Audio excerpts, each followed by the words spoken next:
Hi friends, welcome back to my channel. This is Amethyst Tarot, and in today's actual pick a card reading, we are going to be looking at messages from your past self, or I guess messages from the past version of yourself that has thoughts for you.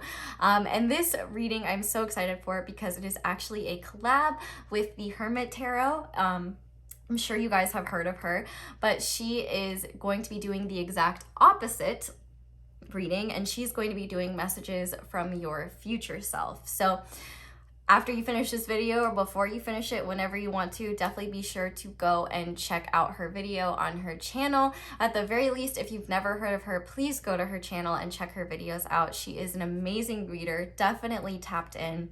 And she is so good at giving brutally honest messages in a very compassionate way. It almost kind of feels like sometimes being punched in the face with a feather.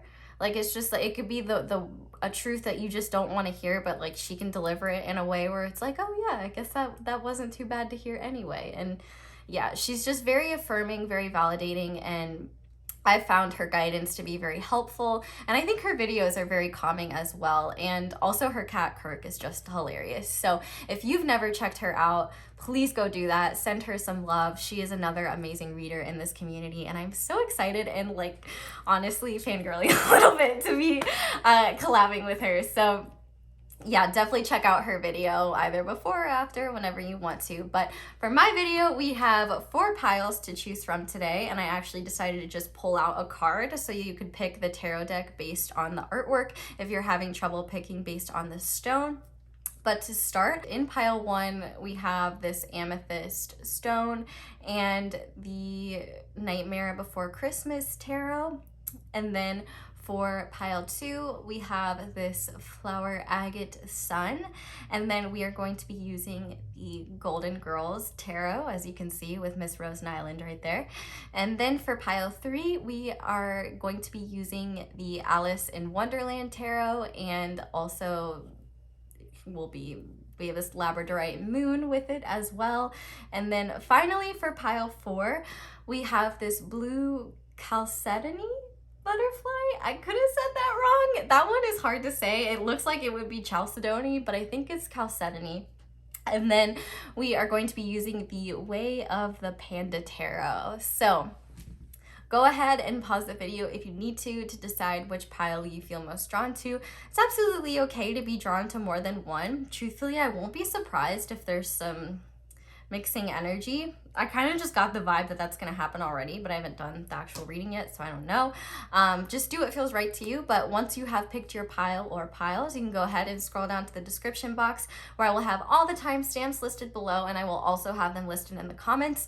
There will be no extended today. This is just a straight YouTube video, so once you picked your pile, you can go ahead and click that timestamp, and I will see you in your reading. Hi there, pile 1. If you guys chose the Amethyst Heart and the Nightmare Before Christmas tarot, I'm just gonna put that somewhere. This is going to be your reading. So we're gonna use the tarot cards actually to get the actual messages from your past self. But what I wanna do first is make sure you got the right pile. So I'm going to lay out a ton of oracles to kind of channel your energy and see like what version of your past self is coming through. So if you don't resonate with the energy here, it is quite likely that this is not your pile. So I'll be doing that for all 4 readings. So if this one doesn't resonate, you can go ahead and check out any other piles you felt drawn to. But if none of the piles express an energy that you're familiar with, then I would say that there's probably no messages for you in this video. So I'm gonna speed this up now and lay all the oracles, and I'll be back in a sec.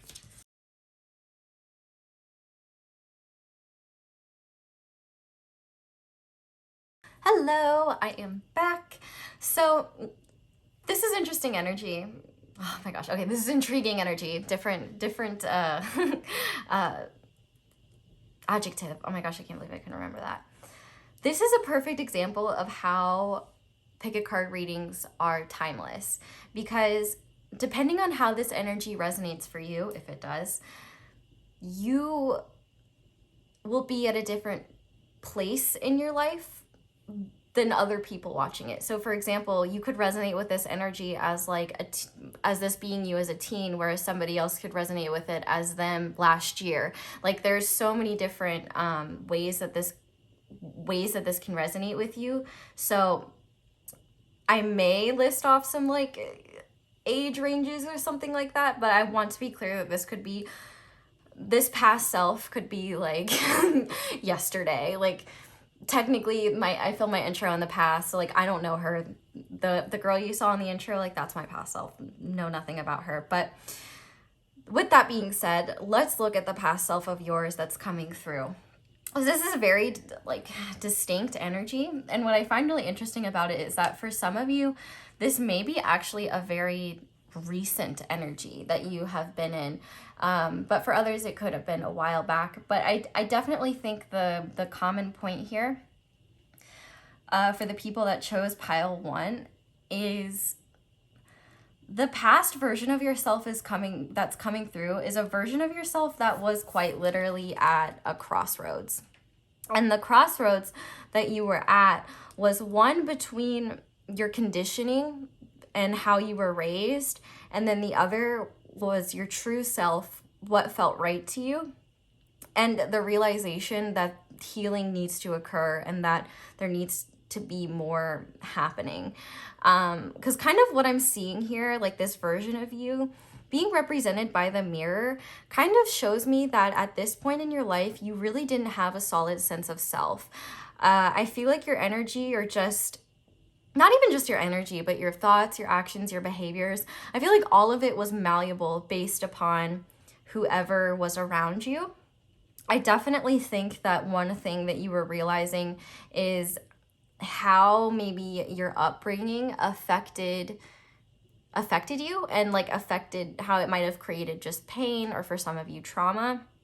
And for some of you, you could have had this realization, even if you had a good upbringing, that you still inherited trauma from that for whatever reason. You know, no parent is perfect, and you know, childhood trauma can stem from tons of different places. But I feel like you were at this breaking point where you were realizing that you were kind of just reflecting your surroundings rather than showing the world who you truly were. And I think one thing that got you to this point was this realization of recognizing that you have no idea who you are, and there's a gaping hole, a gaping wound inside of you that you metaphorical, don't get weird,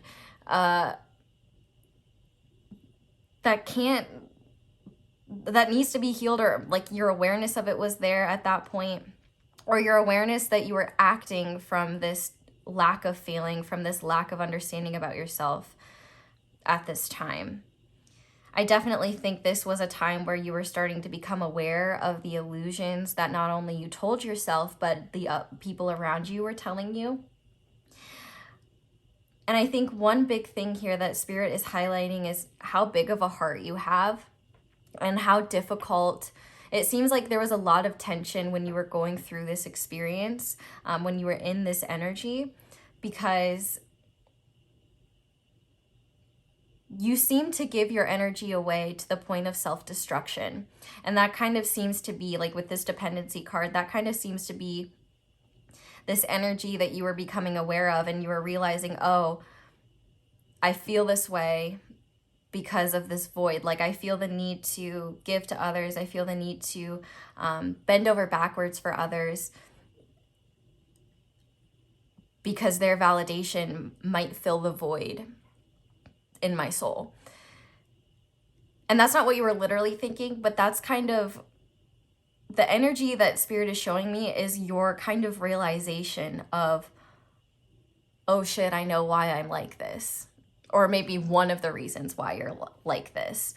It truly was like a crossroads between like this past version of yourself, like fully in ego, unhealed, reacting based upon unconsciously reacting to things, not being mindful, and then this turning point, which I feel, you know, you've probably been on your healing journey for a little while now, but it kind of seems to be like the energy that's coming through is like a turning point moment for you. And I think one thing that's being highlighted here is maybe your friend groups, or just maybe the fears at this time of changing, like what people might think, what people might say. I also think that your awareness of your own dependency on others for validation, dependency on substances, or dependencies on certain people to validate you were being highlighted. And with this frog here, I think that this was a time where you were like, okay, I really need to start healing. It's time. And I think that you had been healing, like you had started that healing process, but it wasn't as conscious as you think it was. I think this turning point was, you know how there's kind of like, you know, healing, like love and light, kind of la la la, like not really deep stuff, just kind of, I don't want to say the word like toxic positivity, but I feel like that maybe was your introduction into kind of the world of healing, like trying to see the bright side of things, trying to see the positive things. I think and I think that version of healing was necessary for you because one, it taught you how to have patience with yourself, which is one thing being highlighted here is the fact that the biggest thing you had gained by this point in your healing journey was, oh, I need to be patient with myself. Like this is going to be a process. And like, you're kind of, with this egg, it like makes me think of like putting Humpty Dumpty back together again after he falls, you know? So maybe this was coming out of rock bottom, but I think, you know, maybe, I feel like this was kind of a point where you were getting out of survival mode and you were starting to be able to peel back the layers of yourself that maybe you weren't even aware were there, or you were so focused on your external surroundings that you didn't even realize you had these aspects to yourself, or that these underlying aspects of yourself were dictating how you responded to things, whether you liked it or not. For some reason, this earth energy is making me feel like you may have been I don't know why, this energy has fall energy to me. So like autumn. So for some of you, if autumn was a big part of your healing journey, just that time period, this could be maybe the time period that a lot of this energy was happening. But with this Dragon's Lair card here, this is noting like bravery. And Spirit keeps showing me, when does Spirit not show me scenes from Shrek? But you know, when they're going to like save Fiona and they're trying to escape like the place where Fiona is, and she's like, you didn't slay the dragon, and Shrek's like, it's on my to-do list, now let's go. What's really cool here is that Spirit's kind of showing me that despite like the energy you were in at this time, how brave you were, like right off the bat. I think you realized that it wouldn't be easy to change, and I think you realized that this healing journey would definitely be an uphill battle, and what you might have to discover about yourself might be really scary and really uncomfortable. But I feel like you did it anyway, because the biggest thing that I'm seeing here is that the realizations that you were having, that I feel like really maybe started your like,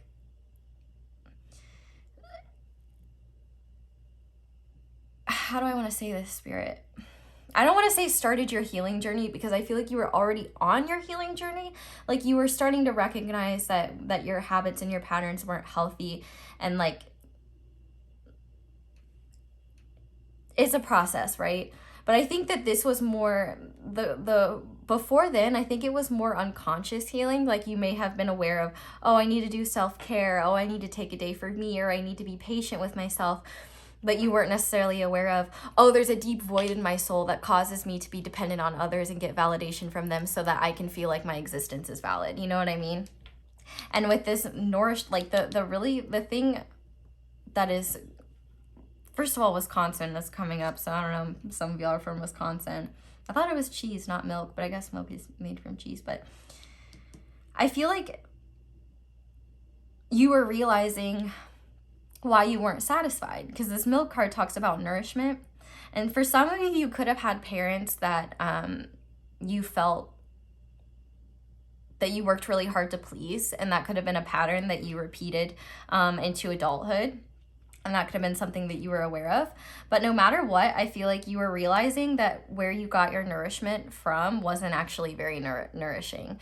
It's kind of the equivalent of like, you know, getting compliments and praise from people. It's, you know, it's satisfying in the moment and it feels good, but it doesn't have lasting effects. It doesn't boost your self-esteem in the long term. Like, you know, kind of like how fast food, like it tastes good in the moment, but it doesn't necessarily have much nutritional value in the long run. You know what I mean? It's kind of that energy. You're kind of just realizing that what you were getting to feel nourished was not actually sustaining you, but instead it was just like keeping you going or creating an illusion of what you thought was good and what may not have actually been. But yeah, this version of you was somebody who was on the precipice of discovering themselves and doing true work, and also being able to anchor that version of themselves into the 3D. Because with this Earth card here, this isn't just about having internal changes, this is external changes as well. So you could have been about to move somewhere, you could have been about to, I just heard renovate or redecorate for some of you, like, and that renovating and redecorating extends not just to homes. I think it's like yourself. So maybe some of you also went on like a fitness journey, or started a fitness journey, or started no matter what, it's a healing journey of some kind.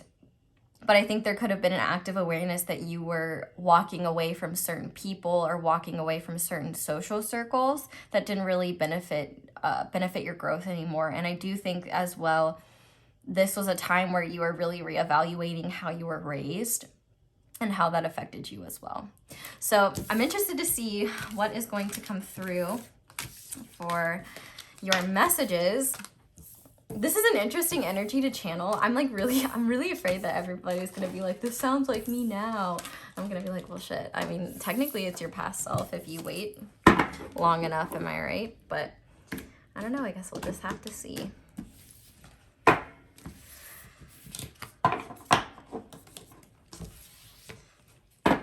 I was gonna fast forward this part, but I figured since I'm not necessarily doing a spread, I'm just shuffling the cards. I know some people like to hear the shuffly. They like to hear the cards do this thing, you know? So we'll pull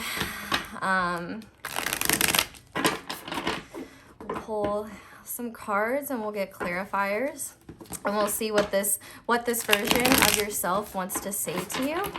And then we'll finish off with some advice for you moving forward. Okay, so Spirit, what does this past version of pile 1 want to say to the current version of pile 1, please? Okay, to start, we have the 10 of Wands in reverse. And we have the Page of Pentacles in reverse. We have the 9 of Swords upright, 9 of Needles, I guess. Then we also have the 4 of Wands in reverse and the 7 of Pentacles upright.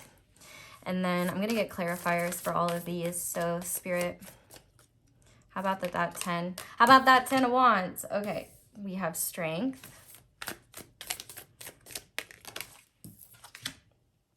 We have the Hierophant.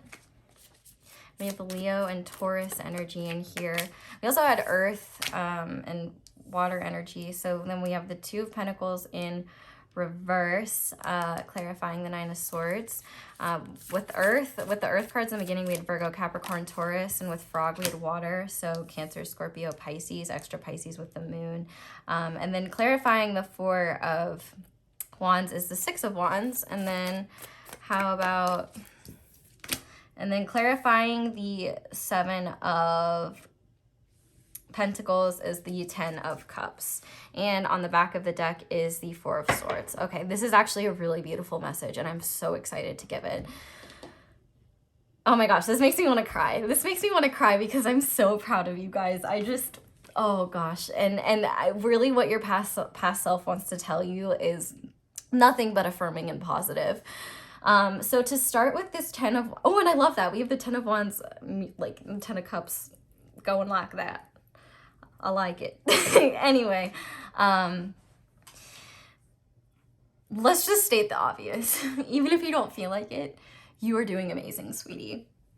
You are doing so amazing when it comes to your healing and your progress. With the 10 of Wands in reverse, clarified by strength, I think one thing that Spirit wants you to know, or your Spirit, your past self, if I accidentally say Spirit, forgive me, because I'm just, you know, very, I just get used to saying Spirit, but just replace that with past self. But essentially your past self is first of all commending you on taking the road less traveled, on taking that path that is more difficult I can't talk today. I cannot talk today. I don't know why I can't talk today. Whew. And maybe that's because partially, like, it's hard for you to say this stuff to yourself, but one thing that your past self is saying is you need to be even nicer to yourself than you already are. You need to be even less harsh on yourself than you already are.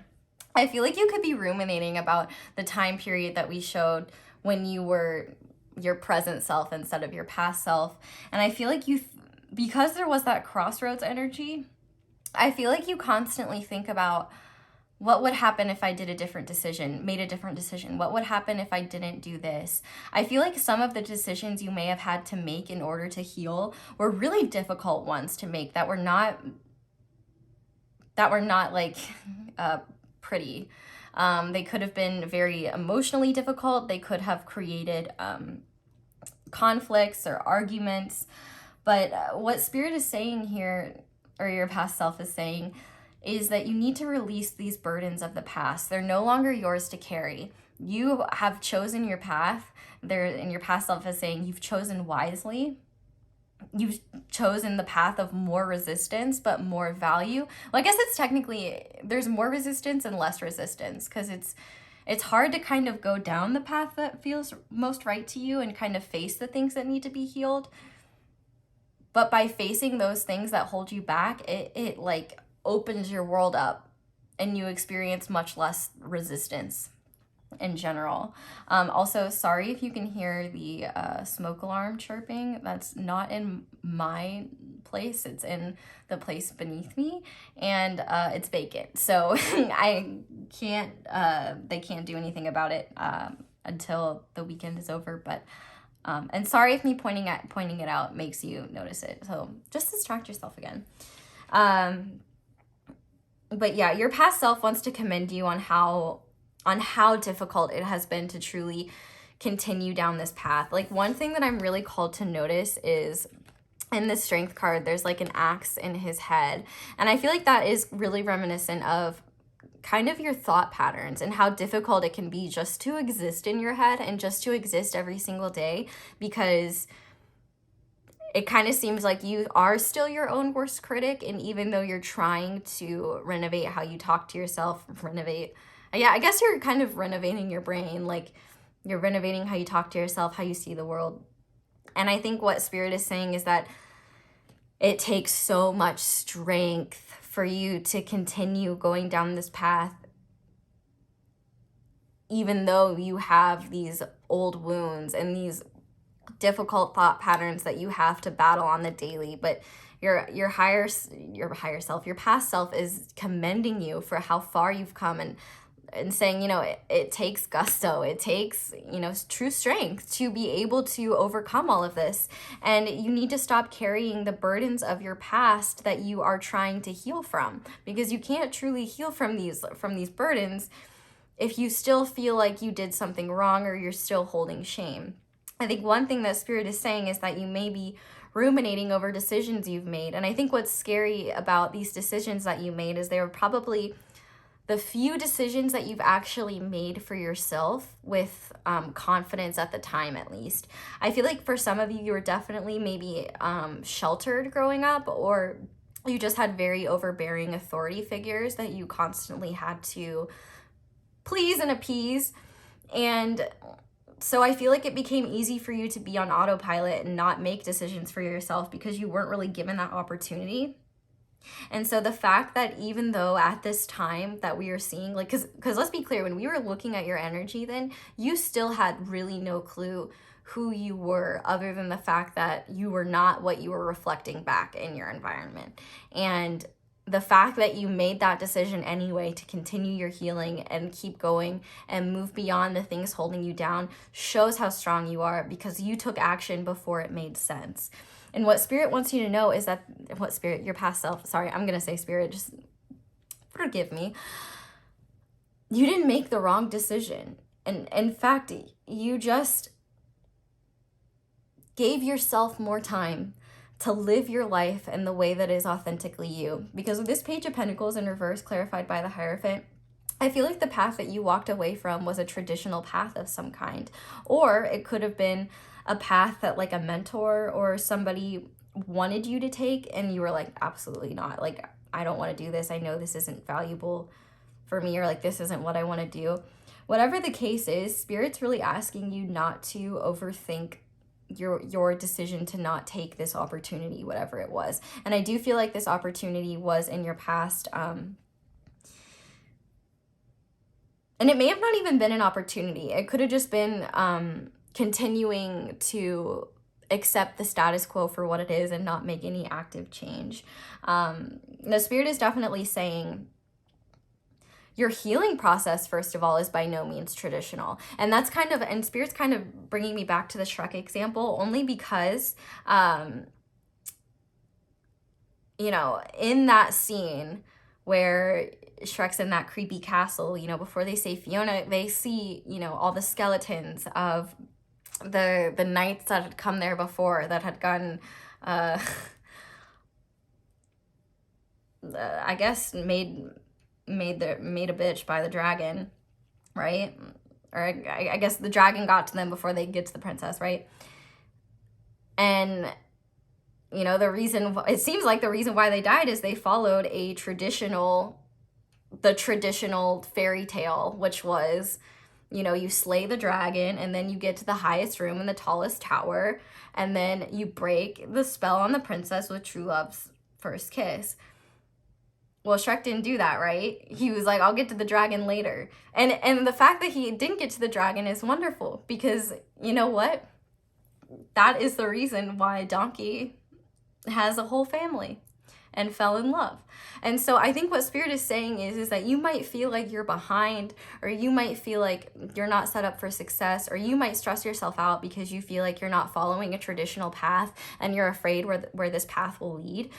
But your past self is saying, if we had continued down, I'm saying we, like you and your past self, if we had continued down the path that we were going that wasn't fulfilling us, if we had gone down this traditional path that people had wanted us to, it wouldn't have amounted to anything positive or fruitful. It wasn't anything that would bring you true happiness, and it also wasn't anything that would even bring you true monetary gain or abundance. I feel like one thing that I'm hearing is that like you just wouldn't have found anything of value to harvest from this traditional path, or it just wasn't right. Let's just say that point blank. And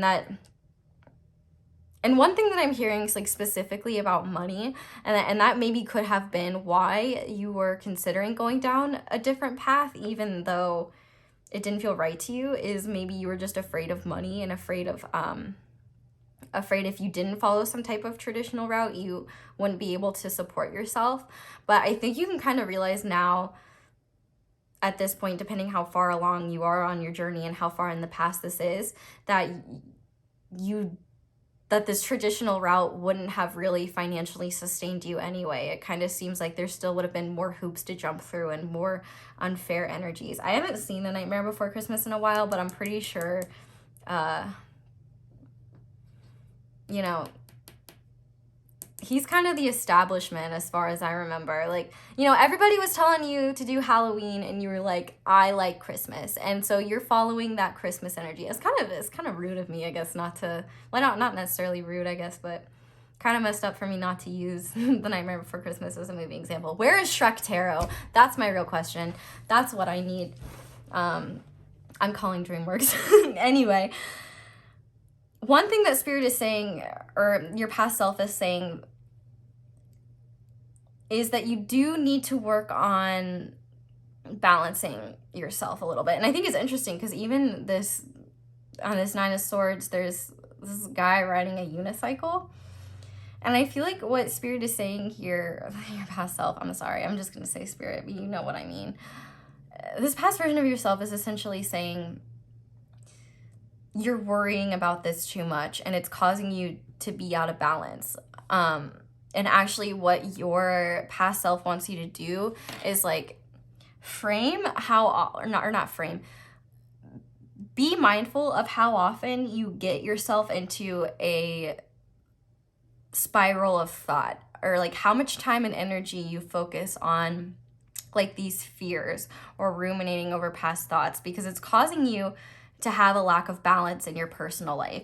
And for some of you, I'm hearing that you may need to ask for help, whether it's like counseling, or you may, I feel like you've come a long way individually on your healing journey, but there may be professionals that could kind of help you see behind the fallacies that your brain still may try to make you believe. Because I do feel like you do feel hectic and out of control, even though you've healed a lot. I do feel like maybe, you know, for example, like, yeah, your house could be a mess, which like mine is all the time. So don't feel shame for that. But you might be feeling more chaotic and more just discombobulated. And you're so worried about the fact that your house is messy that you just ruminate more over the fact that you can't get anything done, instead of, you know, maybe calling a friend and asking them to help you, or if you have the means to do so, hiring somebody to help you clean up or help you clean out your closet or something like that. I think one thing your higher self is saying that is that I think that your fears stop you from reaching out and asking for help.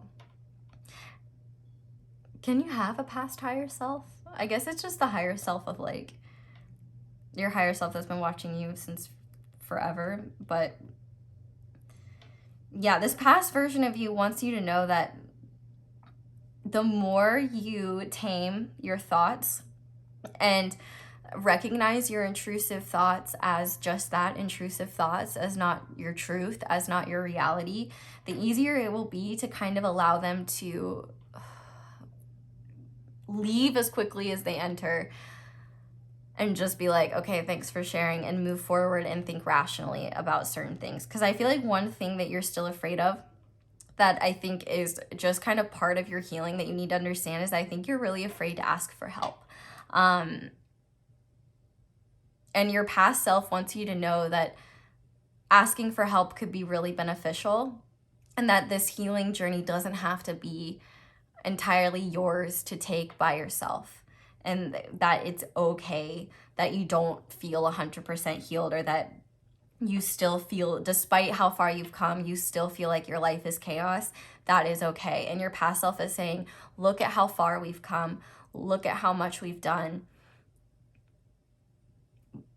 Don't get discouraged. Please don't get discouraged. Your past self really doesn't want you getting discouraged, because we've got good shit coming, let me just say.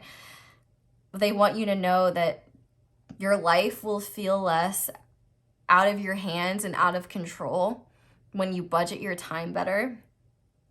And listen, that is spirit. Like when I'm channeling, that's spirit. Because like, listen, I'm just as bad at budgeting my time. And I can understand, like, if you deal with like ADHD or something, which like I have, is really hard to focus on time management. I would really recommend the YouTube channel. It's called How to ADHD. It's been really helpful for me. You know, obviously ADHD is not, or anything like that. I mean, I'm not saying all of you have that, but if that is something you do have that stops you from, you know, maybe performing your best or being the best version of yourself you can be, and you want to find little solutions to kind of help you with the problems you have in regards to ADD, ADHD, I would really check out that channel, because they have a lot of helpful, useful tips for kind of directing yourself, organizing yourself. Anyone with ADHD, ADD struggles with executive functioning skills. And so they're really good at helping you find tools to work with that. And it also helps you be less reliant on other people for help with stuff like that. But I think that your problem is that you're afraid to be reliant on anyone. And I think one thing that your past self wants you to know is that it's okay to ask for help. It's okay to ask people. It's okay to admit that you're struggling. It's okay to admit that you don't have everything put together. You don't have to keep on a happy face. Like, it's almost like this Nine of Swords is like a performance. Like, you kind of go out and project this image that everything's great, you're doing just fine, like you're balancing everything. But meanwhile, you've got all these thoughts racing in your head, and you're aware of the lack of balance either at home or just in your life. And I think it causes you to really stress unnecessarily. And I'm kind of getting the specific image, you know, for some of you, you might go to work and you can't focus on your work all day because you're thinking about what needs to be done when you get home, or you're worried about getting everything done in time and then being able to fix dinner and then before the kids are done with practice or something like that. I feel like Spirit is saying, you know, it's okay to ask for help. And a very specific message, it does not make you a failure of a parent to ask for help. I mean, I don't know how parents do it. I'm not into kids. They don't pay rent. So not for me. But if you have them, like, just saying, it's not an easy job. But here's what's awesome. Your past self is, first of all, commending how far you've come and the fact that you have shed light and shed a lot of awareness already on what needs to be healed and what your next steps are. But I definitely think that one thing that you're not doing is celebrating the wins that you've already had, whatever they may be. And they can be super small. Even if your win is just getting out of bed or getting through the week, I feel like one thing your past self is saying is you need to be willing to celebrate those wins more, especially if something exciting happens, like if you get a new job or you move somewhere new or something, like, you need to celebrate yourself. You don't need to just criticize and shame yourself. You know, you should be proud of your accomplishments. You should be proud of the things that you should just be proud of yourself for taking the road that's most authentic towards you. And you should be proud of yourself for even being willing to heal, because I'll tell you what, there are lots and lots and lots of people in this world who do not grow or change and are absolutely fine with it. And so healing is an active and conscious choice. Obviously, some of it is happens naturally, but a lot of it takes true self-awareness and inner work and the desire to grow and change in order to truly heal. So you should be very proud of yourself. And one other thing that I'm hearing is that if you've been working on something recently that's been stressing you out, I think it's going to be very successful with the Six of Wands here. And I think your past self is saying, like, for some of you, it's something you've worked very hard for a long time. And your past self wants to assure you that everything's going to go great and that you're more than prepared to handle this. And you're doing amazing. That could have been a specific message for some of you. But definitely with the Four of Wands in reverse and the Six of Wands upright, I do think one thing your past self is saying is to beware of competitiveness, or beware of feeling like you need to push yourself really hard in order to be worthy of your successes. I feel like one thing that you may be lacking is the ability to kind of rein yourself in when you're working on something really important to you. Like, you may be the type of person, especially if you have ADD, to like hyper focus on something to the point where you forget to eat or you forget to like take care of your basic needs. And so I think one thing that your past self is saying is that this organization doesn't just extend to, maybe your surroundings, but also to how you dictate your time, because it can be really difficult, especially if you're hyper focusing on something. Like, I will know myself, like, that's why I have 4-hour readings. It's hard to pull yourself out of that. And so I think one thing that Spirit is saying is that, or your past self is saying, is that it's okay to kind of find that internal balance and before you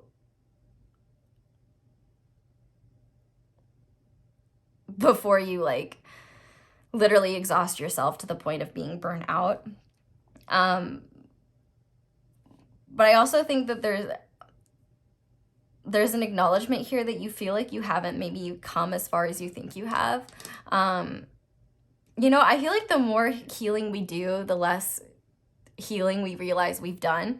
And I think one thing that your past self wants you to know is that you really have come a long way, and that I think that this next step in your healing journey is a lot about realizing that you deserve the successes coming your way, and that you can't be your best if you can't feel your best. And it's really important to focus on taking care of not only your mental and spiritual and emotional bodies, but also your physical body, and making sure, you know, you have enough sleep, that you're drinking enough water, that you've got, you know, the basic needs covered, because that is, you know, the first step to you performing at an optimal level. And I think that one thing that you're maybe not realizing, you're like, oh, why don't I have energy? And it's like, well, Marcia, you've only had iced coffee today. Like, why else do you not have much energy? Like, eat some food.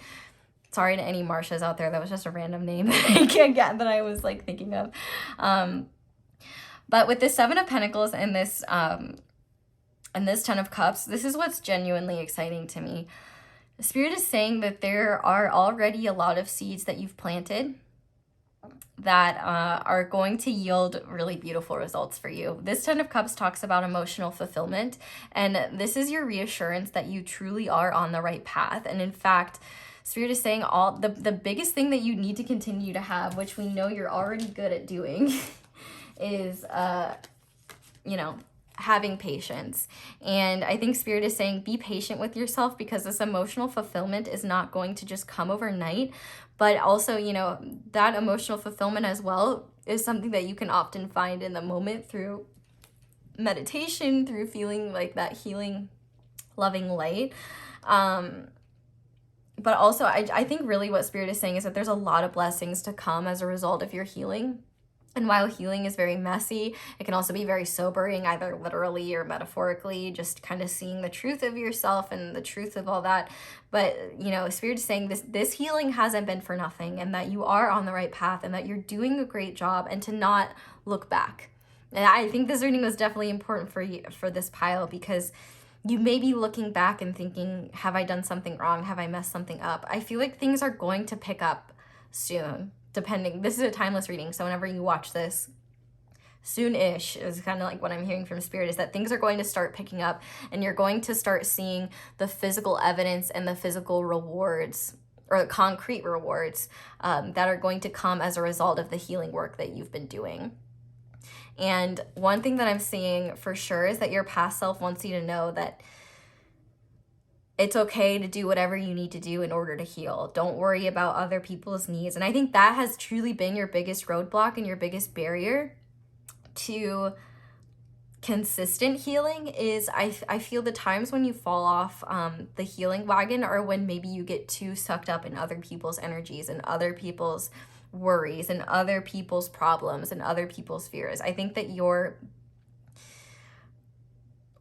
higher self, your past self is saying, I don't know how it works on Androids, but if you have an iPhone, that you need to keep your phone on like do not disturb when you're trying to do important things. Or truthfully, for some of you, I think it could be beneficial if you did it all the time, unless, you know, if you're the type of person who, you know, sleeps with their ringer on in case there's an emergency.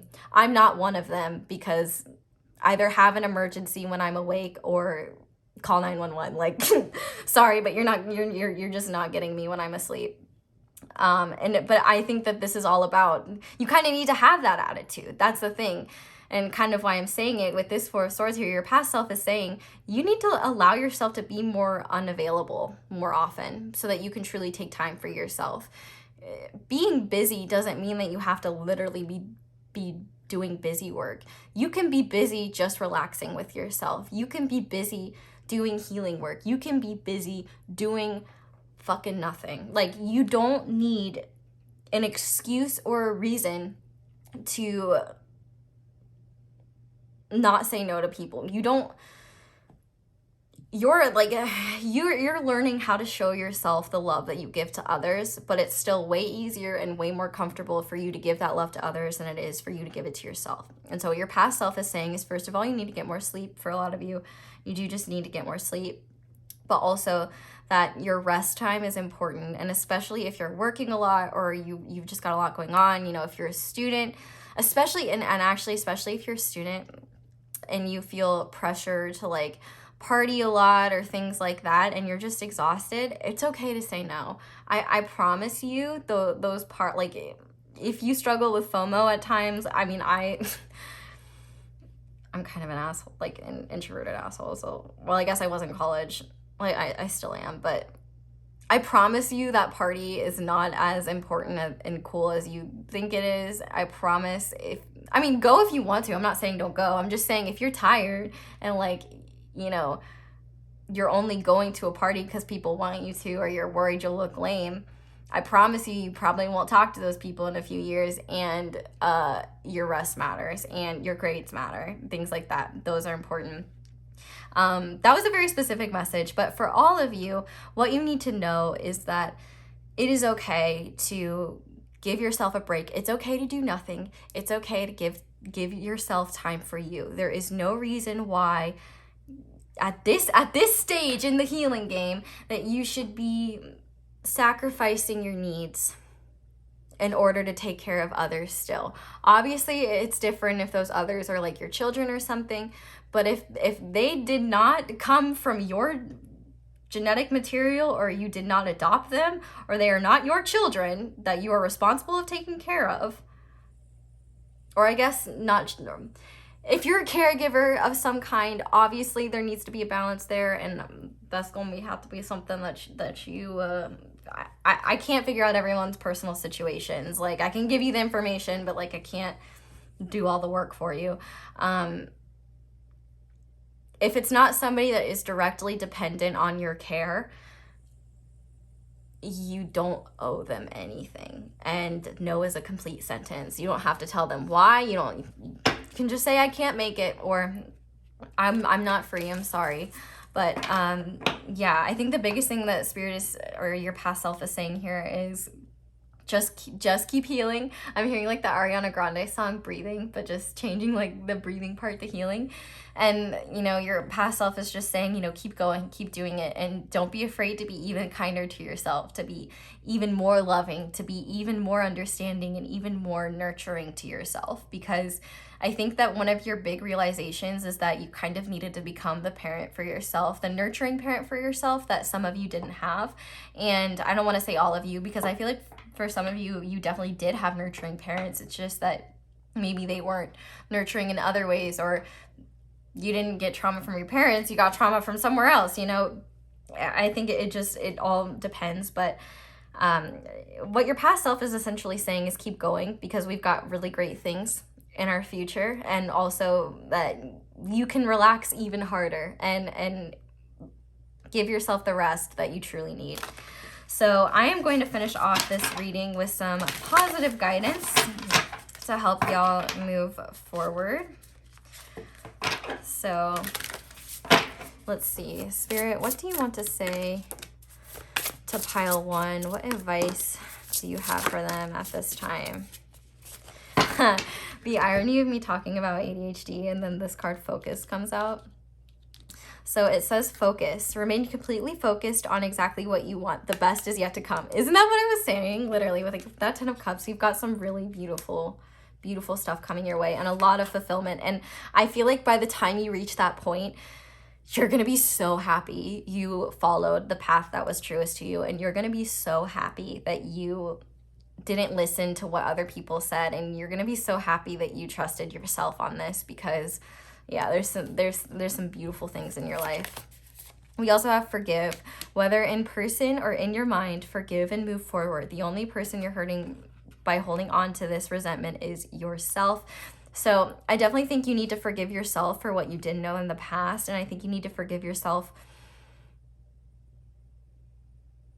I think you need to apologize and forgive yourself by betraying yourself, by putting the needs of others above your own, if that makes sense. It's a convoluted way of saying be nice to yourself. And finally, we have clear your mind. Take a walk, bath, or meditate. Clearing your mind is important in moving forward for you right now. Yeah, and I definitely think, like, you know, you may just be right now dealing with, like, you could just be having a bad mental health like month or day or week. And I think Spirit is saying, you know, I think that your brain is making reality seem, or your reality seem worse or more overwhelming than it may actually be. And it may help and may calm you down to do something that could help you clear your mind. And on the back of the deck, we have you're appreciated. Your family and friends appreciate you more than you know. And I think that that's what you need to know too, is that like the hard work that you extend to others doesn't go unnoticed. And that the people in your life that are still in your life, I would say the majority of them are definitely meant to be there if they're supporting you in this healing journey. But don't be afraid to cut anyone off that doesn't support you, that doesn't, okay, well, obviously I don't mean that in the sense of like, if your life stream is to be like the next Jeffrey Dahmer, I'm obviously not going to be like, you go girl, like, or guy, like, yeah, you cannibalize and stuff. Like, obviously I'm not going to be like, screw what other people say. Like in that case, yeah, you kind of maybe want to listen to your friends when they're like, that's not a good idea. We're not going to support you on that. But yeah, I don't know what that example was. I just, you know, people take general readings, call for generalized advice, and people will be like, oh yeah, you say this, well, what if this insane theoretical thing happens that definitely won't happen? It's just like, dude, you're not getting the point. But anyway, pile 1, I am going to leave your reading here. Definitely go be sure to check out the Hermit's video. But if you are leaving me here, thank you guys so much for watching this video and for watching my ads. That is the simplest and easiest way to support me, so I just want to thank you guys so much for doing that. If you want to support me in other ways, you can check out my merch. You can also check out my social media links, which are all down below. I have a lot of readings on my Instagram, but I also have Twitter and TikTok. If you enjoyed this video, I'd love it if you left a like, and if you haven't already, I would love it if you subscribed and click that little bell notification if you want to be notified whenever I upload a new video. But I hope this reading helped. I hope this gave you the information that you needed, and I hope you all have a wonderful day or night whenever it is that you're watching this, and I hope you'll come back and see me again soon. Bye! Hi there, pile 2. If you guys chose the Flower Agate Sun and the Golden Girls Tarot, this is going to be your reading on messages from your past self.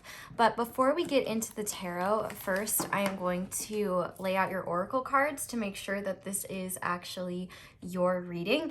So I'm going to go ahead and lay those out and speed up this part, and I'll be back in a sec.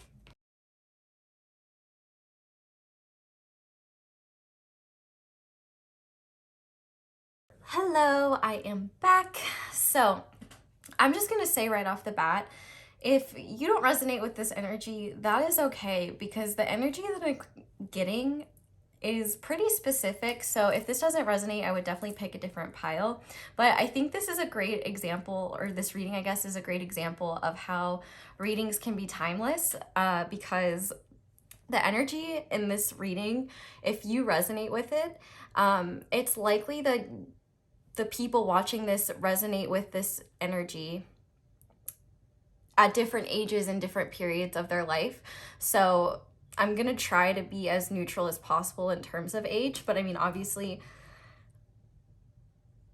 we have like child here and stuff like that, and I actually don't think that you were a child when this time period happened, but we'll get there. So I'm just putting it out there that you may resonate with this energy at one age and somebody else may resonate with it at another, and that's kind of a good example of how you can come across a random reading and resonate with it even though it was uploaded like 2 years ago, is because, you know, energy is always fluctuating and time is kind of more of a construct. Okay, anyway, let's start with this energy because it is very specific. And I will say that if you're on the younger side, it's a lot more likely that you're not going to resonate with this reading, because from what I can see here, this was definitely a point in time where you were at the very least being physically intimate with people or a person. But I think it's kind of a mixture of people, and there may also be a specific person in this as well. It'll kind of just depend for some of you. But from what I'm seeing here, you know, the kiss as an archetype is all about like intimacy, you know, being one with somebody, you know, being open and close to somebody. And I think that's really interesting for it to come out because of the oracle cards surrounding it. And from what I can see, if you're resonating with pile 2, your energy at this time would have been very kind of conflicting in interesting ways. Like, you're definitely, I think that you were definitely out of touch with your I don't even want to say emotional body, but just kind of your internal self in general. But you were also like kind of apathetic towards your outside surroundings as well. It's an interesting vibe. You definitely seemed to be in survival mode at this time. And it definitely seems like you could have had a maybe an important friend group at this time, or if not an important friend group, I would just say that, and you could still resonate with this energy, but it could have been more of a thing at this time. You could have just been very, very insecure about what people thought of you and about how people saw you. I am hearing the term for some of you emasculated, so maybe for some of you that is something that you felt, but for others, I'm just getting the vibe that you lacked compassion towards yourself, and that could be something you still struggle with, but I think that it was a bit over the top at this time. And I do think that you may have used physical intimacy or dating or things like that as, and maybe not even dating, just casually seeing people as a way to kind of deal with that inner insecurity. Because from what I'm seeing here, I think that you may have had a lot of potential, like, I guess maybe I heard potential suitors or potential partners, but I don't even know if you were looking at them as potential partners or potential suitors. You may have just been looking at them as, you know, a good time, or you could have just had fun in like the beginning stages, and maybe after that kind of you would maybe distance yourself. But what I'm seeing here with this shadow attribute, using power for self-aggrandizement, I do feel like being physically intimate with people, or just kind of knowing that you were able to get people to that point with you, or it doesn't even have to be physical intimacy, but being interested in wanting to do that with you, I think was something at the time that really helped boost your self-esteem, and kind of, and it was, you know, kind of a shadowy thing, because I do feel like you were kind of turned off emotionally and turned off, not mentally, but you're just, for some of you, you could have actually been dealing with maybe some mental health issues like depression or things like that, but I don't want to say that for everybody, because obviously it's a different story for everyone. But I do think that you were kind of using physicality, like physical intimacy, or just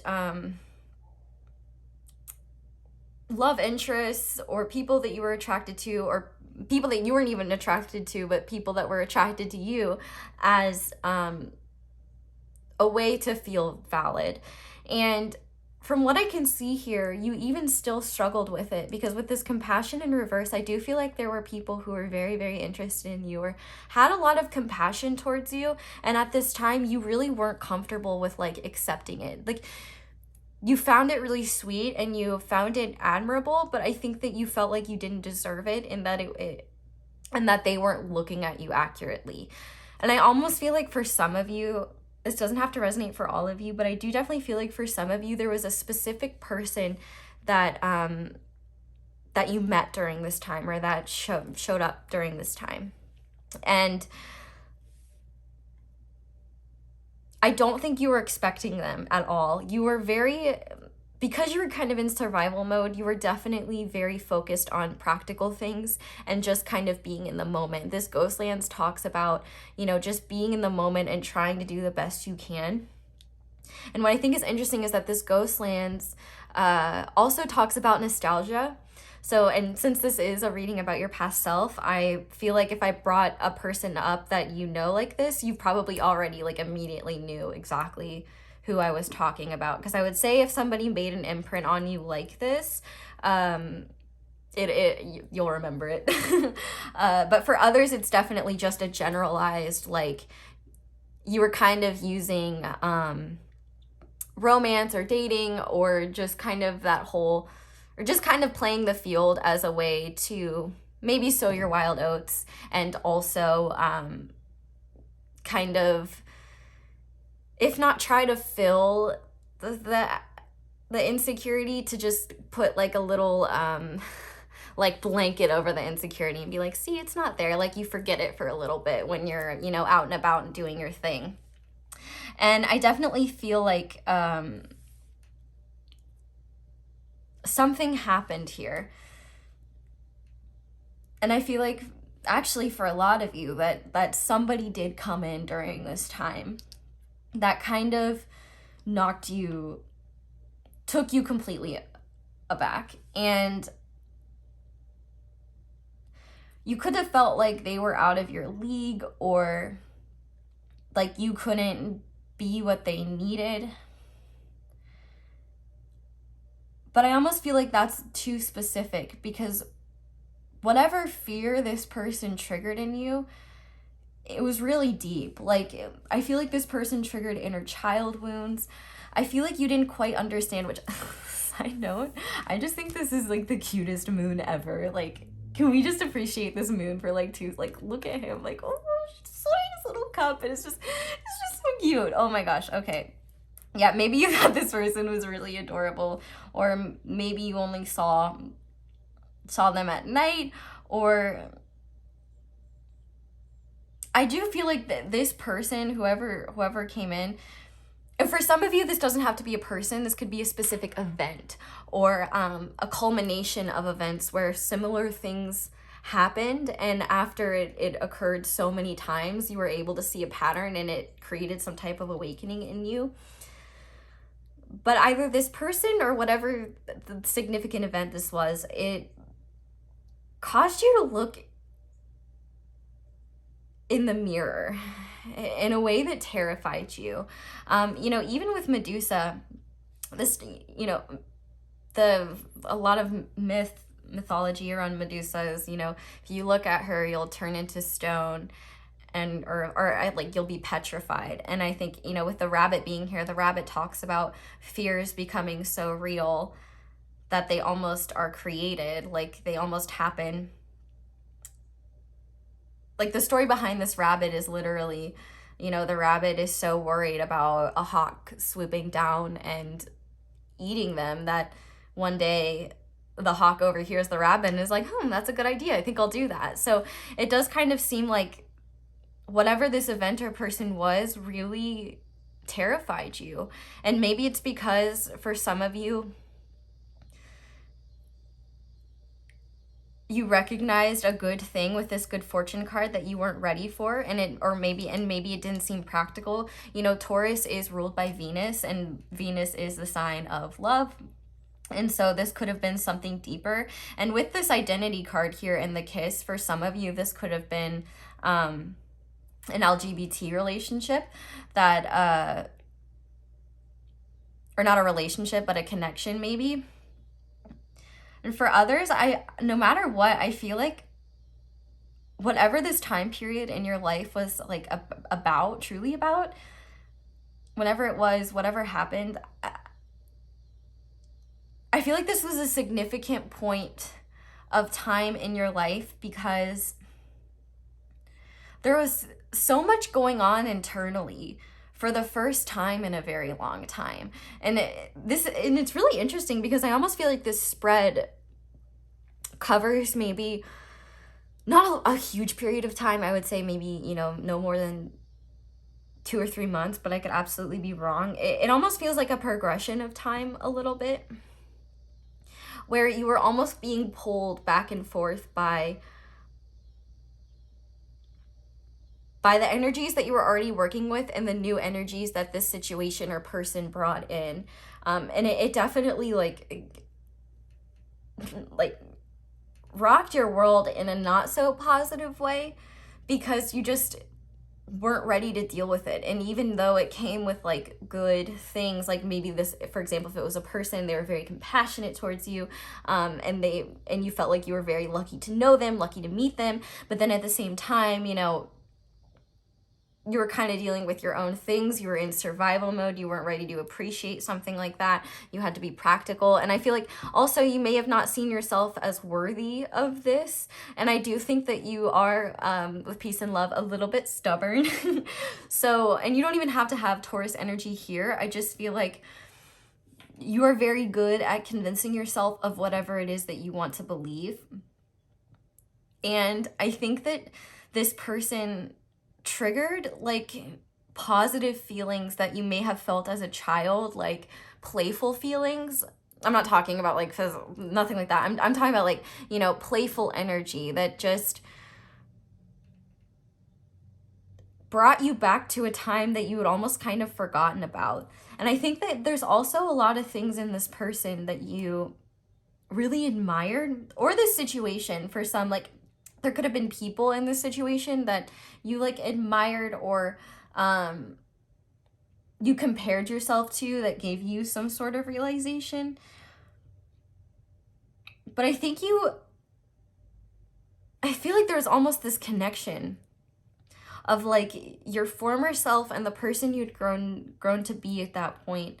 And this person or this event kind of forced you to look at that from the perspective that you were operating then. And it created this awareness of, oh my God, this is so different than how I felt at this time,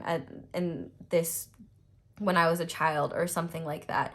It was, and for some of you, it almost feel like it's an energy that you didn't believe existed, or that you almost like made up in your head. Like, oh, things like this aren't actually real. Things like this don't actually exist.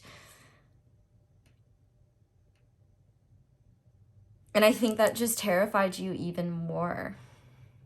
And I almost feel like, and it's so cool how these colors connect with this, you know, scry mirror and the prince and then the rabbit and the child. And it's almost like your inner child looking at like the version of yourself at this point in time. And it's like you both are looking at each other and seeing familiarity in one another, which this is just parts of yourself, like seeing familiarity in yourself, but also being like, wow, like how did this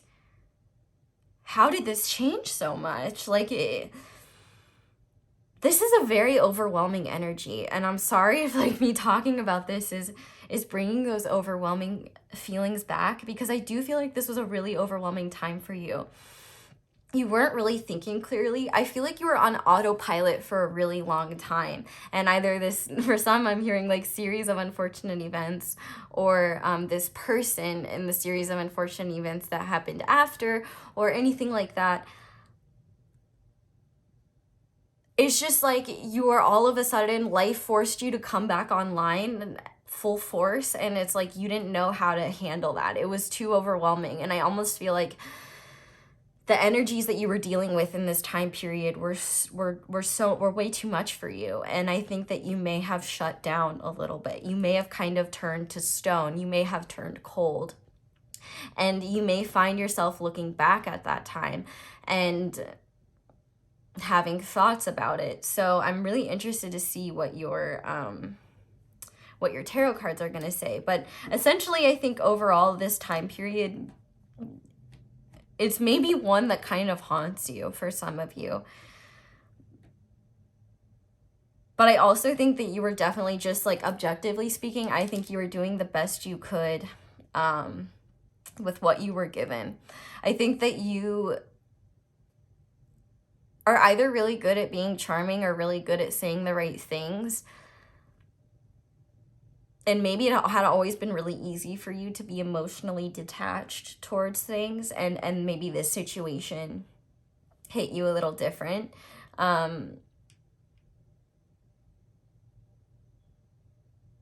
Also, sorry if you can hear that smoke alarm chirping. It's not in my apartment. It's in a different apartment that is currently vacant. So I'm like waiting for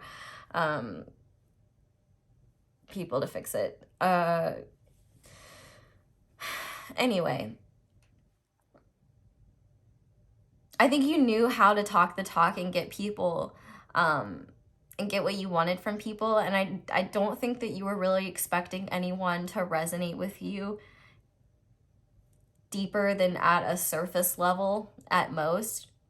And I also think that this like time period for some of you, if it's not about like a specific person, you could have had a realization about how your actions were affecting others, or how maybe shallow your pursuits were at the time, or how you were just using them to feel powerful, and that could have been difficult. Maybe it could have scared you how you were just kind of evolving and kind of realizing like, oh, this isn't me, or this isn't what I want. But I definitely feel like you were at odds with yourself. This was definitely a challenging time period where you just like weren't sure kind of why the universe was throwing this your way. I think that you had already done a lot of like, I don't want to necessarily say healings. I don't know if it's healing, but I feel like you had recovered from a lot of things. And this kind of energy that you were in was like, maybe, I did say sowing your wild oats. So for some of you, it was kind of that energy of just like, you know, this is your time to have fun, time to do whatever you want. And I don't think that you're expecting the universe to like hit you with an Uno reverse card like that. This could have definitely been someone you were friends with, you know. The Golden Girls theme song is "Thank you for being a friend." Miami could also be significant because that's where the show takes place. Or just Florida in general. Maybe, I guess there's other Miamis outside of Florida, so it doesn't have to be a Florida Miami either. So we're going to see what this version of yourself wants to say to you, what they want you to know. So I'm really intrigued to see what their thoughts are going to be. Okay.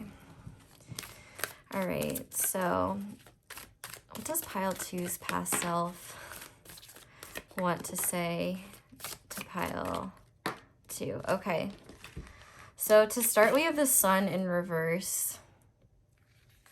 More sunflower energy. We also have the 10 of Pentacles in reverse and the 9 of Cups in reverse. Okay.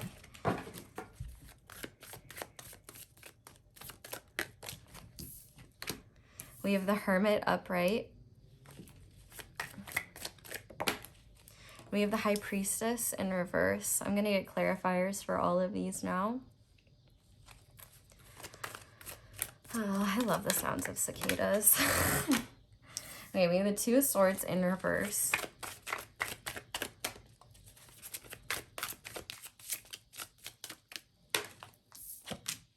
The Wheel of Fortune in reverse. Yeah, this was a really overwhelming time for you. Don't be freaked out by all the reversals, by the way. This doesn't necessarily mean like things are bad. Yeah, Death in reverse. 3 of Cups in reverse. 4 of Pentacles in reverse. And on the back of the deck, we have the 10 of Wands in reverse. Okay, don't come for me and be like, you didn't shuffle enough, okay? Don't be afraid of reversals. There's nothing to be afraid of. I shuffled these a ton off camera, and as you can see, I shuffled them on camera as well. All of these cards came out for you for a reason. So let's talk about this, because I definitely think that this energy, you're likely in some type of hermit mode right now. And even if you're around people, actually, I think it's something that you're even struggling with, like even when you're around people and in like a celebratory energy, you're not really fully present. I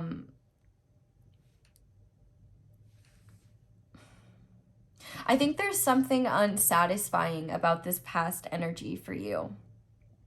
Like, you turned away from your happiness, or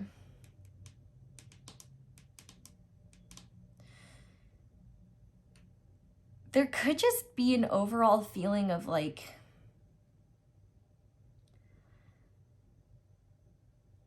you've done yourself wrong.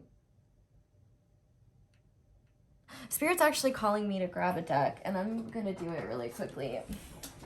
It's a deck about shadow work, and I think it could be useful here, because I think that's kind of, I don't know, Spirit's showing it to me, so let me give it a good shuffle while I read.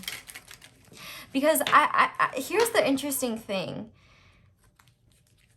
No matter what the case is, I feel like you just have not been able to escape this past, like the thoughts of this past energy, or like ruminating over this past energy.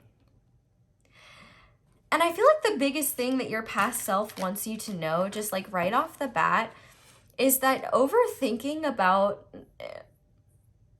what if I had made XYZ decision, what if I had done something differently, it wouldn't have made you much happier, because you already weren't in a good place to begin with.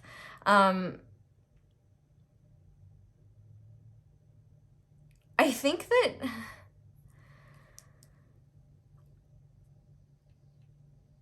that this person or this event came into your life to wake you up to the realization that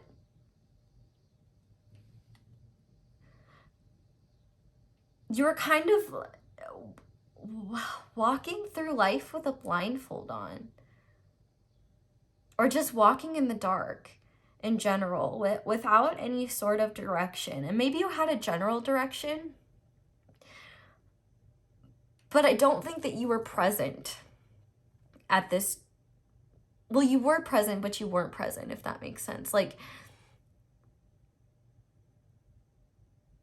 you were present in terms of like, I just got to get through the day. I just got to get through whatever. But at the same time, the future and your goals and ambitions were also like on your mind as well.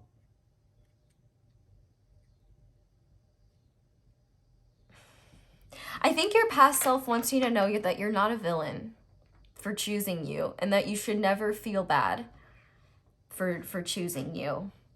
I also think that Spirit wants you to realize that this event or this person coming in certainly wasn't random, and the meaning of this person to all of you is going to be different.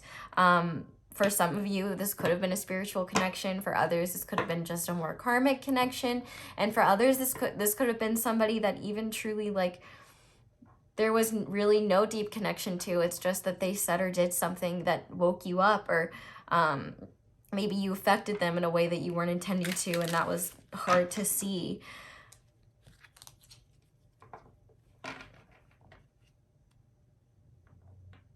There may be a pattern in your family of not addressing the deeper things, because death often talks about Scorpio energy, and you could very well be from like a very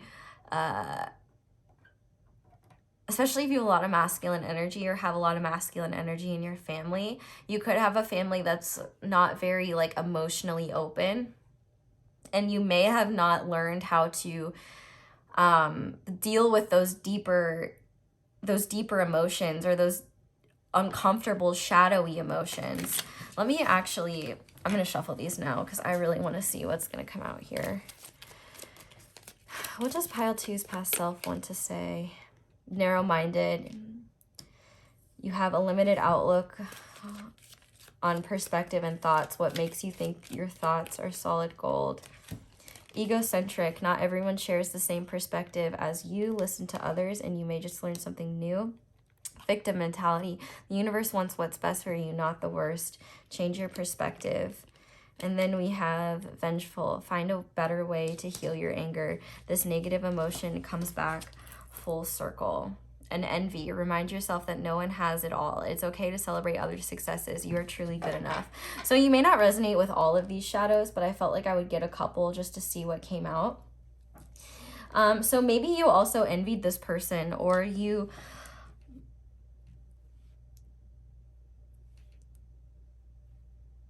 For some of you, I'm hearing that you may have...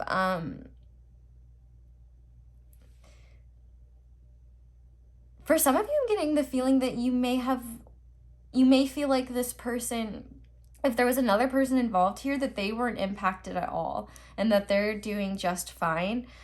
But I think Spirit's saying that that's not the case.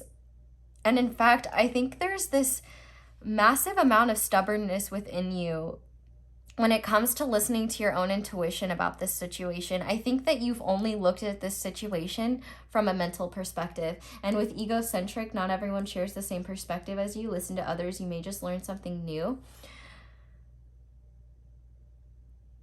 I do feel like maybe your ego was protecting you during this time. Maybe you weren't ready to be open and emotionally vulnerable. I'm kind of getting that you weren't ready to be open and emotionally vulnerable at all.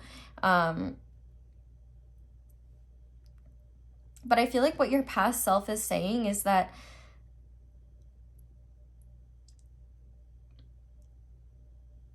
you can't beat yourself up for what you did and didn't know then. But also, you have to stop holding yourself to these unrealistically high expectations. You know, the first card that came out was narrow-minded. You have a limited outlook on perspective and thoughts. What makes you think your thoughts are solid gold? And here's the thing, I don't think that you think your thoughts are solid gold. I think that you think your thoughts are solid, period. Like, it's hard for you to get out of the limiting beliefs that you set for yourself. So like when this person came in, I think that they probably challenged, or this situation came in, I feel like they challenged a lot of your limiting beliefs, and that was incredibly uncomfortable. The fact that we have the Hermit here, we do have Virgo energy, and with Venus coming in, you could have like Venus and Virgo, or just a lot of Virgo-y placements. You know, Virgo, even though it's an earth sign, it is very mental and it's ruled by Mercury. So I do feel like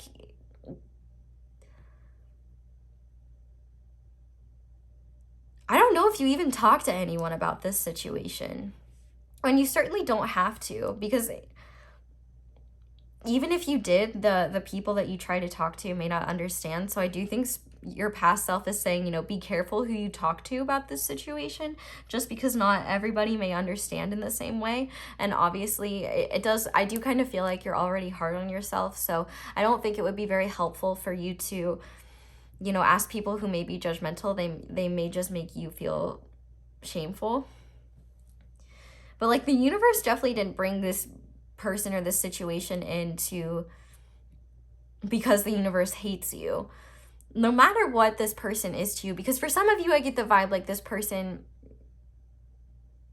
you know, there could be something deeper there. There could be something more there. But for others, I feel like this person was kind of came in to teach you lessons, and that's that. And so I'm trying to be careful with like how I deliver that, because for some of you, I definitely think that if this was just somebody that came in to teach you lessons, that you may feel like you're kind of a victim in this situation, or that the universe was like out to get you. But that's really not the case. I think that I think what your past self wants you to know about this situation is that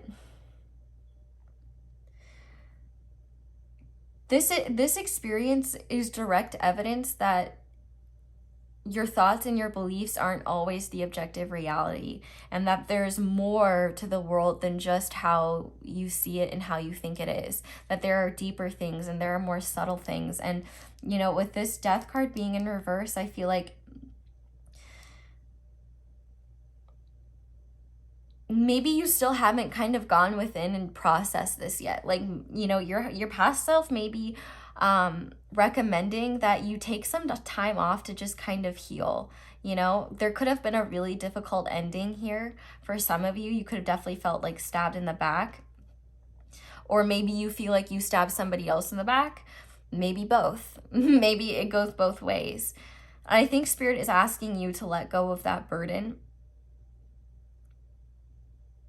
because it's not really yours to carry anymore. But I also feel like Spirit is saying that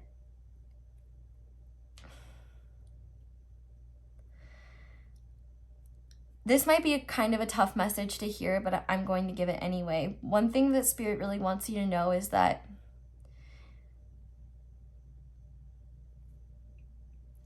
even if you believe in past lives, you only experience this one life now.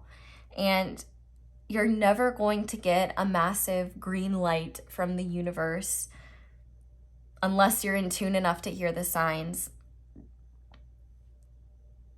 But even then, you're never going to have this eureka moment where you know it's the time to act or you know it's the time to do something. One thing that Spirit is saying is that, and this is Spirit, this isn't your past self, life is more fragile and more subtle than you realize. And that inaction is also an action.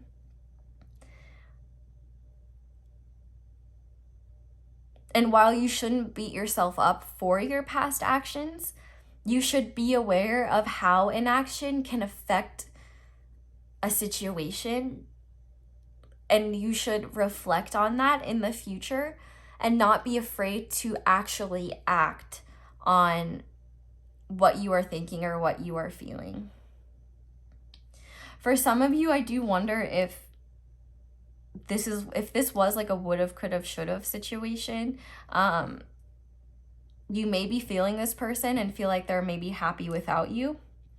A specific message I'm getting from Spirit is that you won't know unless you talk to them. With that ghost lands being there, I do feel like for some of you, you could have ghosted this person. You feel like this is over. I don't know. That's going to kind of be up to you. That's why you have to listen to your intuition. I feel like you're really struggling to do that. And so I think one thing that your past self specifically is saying is that if you need to kind of like take time to retreat and go within, I think now is the time. I think you may be struggling with these feelings because I think that you're maybe just not very good at dealing with those deeper emotions. I think you're really good at burying them, but you're not really good at when they come up, bubbling up to the surface again. And I feel like it's easier for you to just kind of, move forward and just pretend like that doesn't exist. But I feel like you've kind of evolved in a way. And it's like you've almost hit this energetic block where it's like Spirit's almost putting up a roadblock and saying, nuh-uh, you need to go back. There's things that you need to address from this past situation that you need to heal and learn from before we can allow you to progress. And I know that might be really frustrating to hear because for some of you, you may not know what healing is actually required or what you need to do or how you need to go about this. But I think what you need to understand and the assurance that you need to hear is that you are strong enough to survive this situation point blank. You're strong enough to get through it now, and you're smart enough to know what steps to take. And if you don't know how to, the internet is a wonderful tool. Looking at inner child healing, looking at things. Well, not necessarily, I feel like almost saying the internet, a quick Google search of like general terms, general ways to heal could help lead you to, maybe you realize, oh, okay, my thoughts are a huge problem. I should look into cognitive behavioral therapy, for example, looking into that. Like what all of you need will be different. And I also think for some of you, you're worried that this person will come back for like revenge or to like do you dirty the same way they did. And if that's the case, the same way, if for some of you, if you did do them dirty, I don't think that's the case. But if you're feeling vengeful towards somebody else about this, I think Spirit is saying that you're maybe not looking at how your actions affected the situation as well. I think overall, though, what your past self wants you to know is that the only way you're going to be able to truly let go of these burdens from this past situation is to actually be patient with yourself and do the work and get in touch with your inner self so that you can kind of spark this rebirth that you've been waiting to experience. Like, I feel like for some of you, you're definitely already spiritually awakened, but for others, I feel like you're on the cusp of awakening spiritually. And I think that, and what's cool about ascending spiritually and awakening spiritually is that you always think that like you're tuned in and you've got it, and then something happens and it just shifts your perspective like a bump higher, and then you're just like, oh wow, I didn't see it from this perspective. And I think another thing that Spirit is saying is that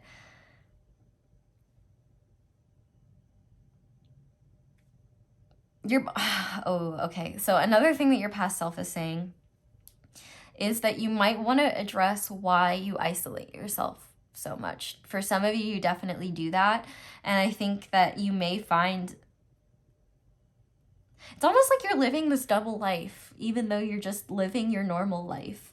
You know what I mean? It's like you go out in public, you do everything that you need to do. You may have fun with your friends. You may like, be jovial and like, hey, like, here's me, But I think when it's all said and done, when you're alone or when you're reflecting, it's like this energy from this past situation, or this, maybe for some of you, if there is a specific person attached, this person's energy comes back to you, and it just floods you with all of these intense, overwhelming emotions that understandably you probably don't want to deal with. And then on top of that, it's like trying to assess that from purely a mental perspective is going to lead you to just ruminate and look for information where none truly exists. And so that's why Spirit's kind of trying to redirect you to recognize that you have power over this situation by facing it head on and starting to listen to what your internal body says about it, whether it's good or bad, and begin to be open about this healing process with yourself. It doesn't have to be with anybody else. But I feel like you are just so afraid of even addressing the situation with yourself, like admitting that it's real or that this might be a thing. It's like you don't even want to shine light on it. It's like it's in the past. Let's just leave it there. Let me keep moving forward. And I think what Spirit is really saying is that you're not going to get rid of this energetic burden. Like for some of you, I feel like you need a massage, like especially like on your shoulders and stuff. Like you might just like, if you're clenching your shoulders or your jaw, like unclench, please. I mean, do what you want, but like it would make me happy if you relaxed. Because I do think that you are ready to move beyond this past situation, and like, and I'm not saying move beyond in the sense of like, whatever the people in the situation, person in the situation, we're not even talking about that. We're just talking about the past energy of this situation, or your history with this person or whatever, or however this person made you feel in the past.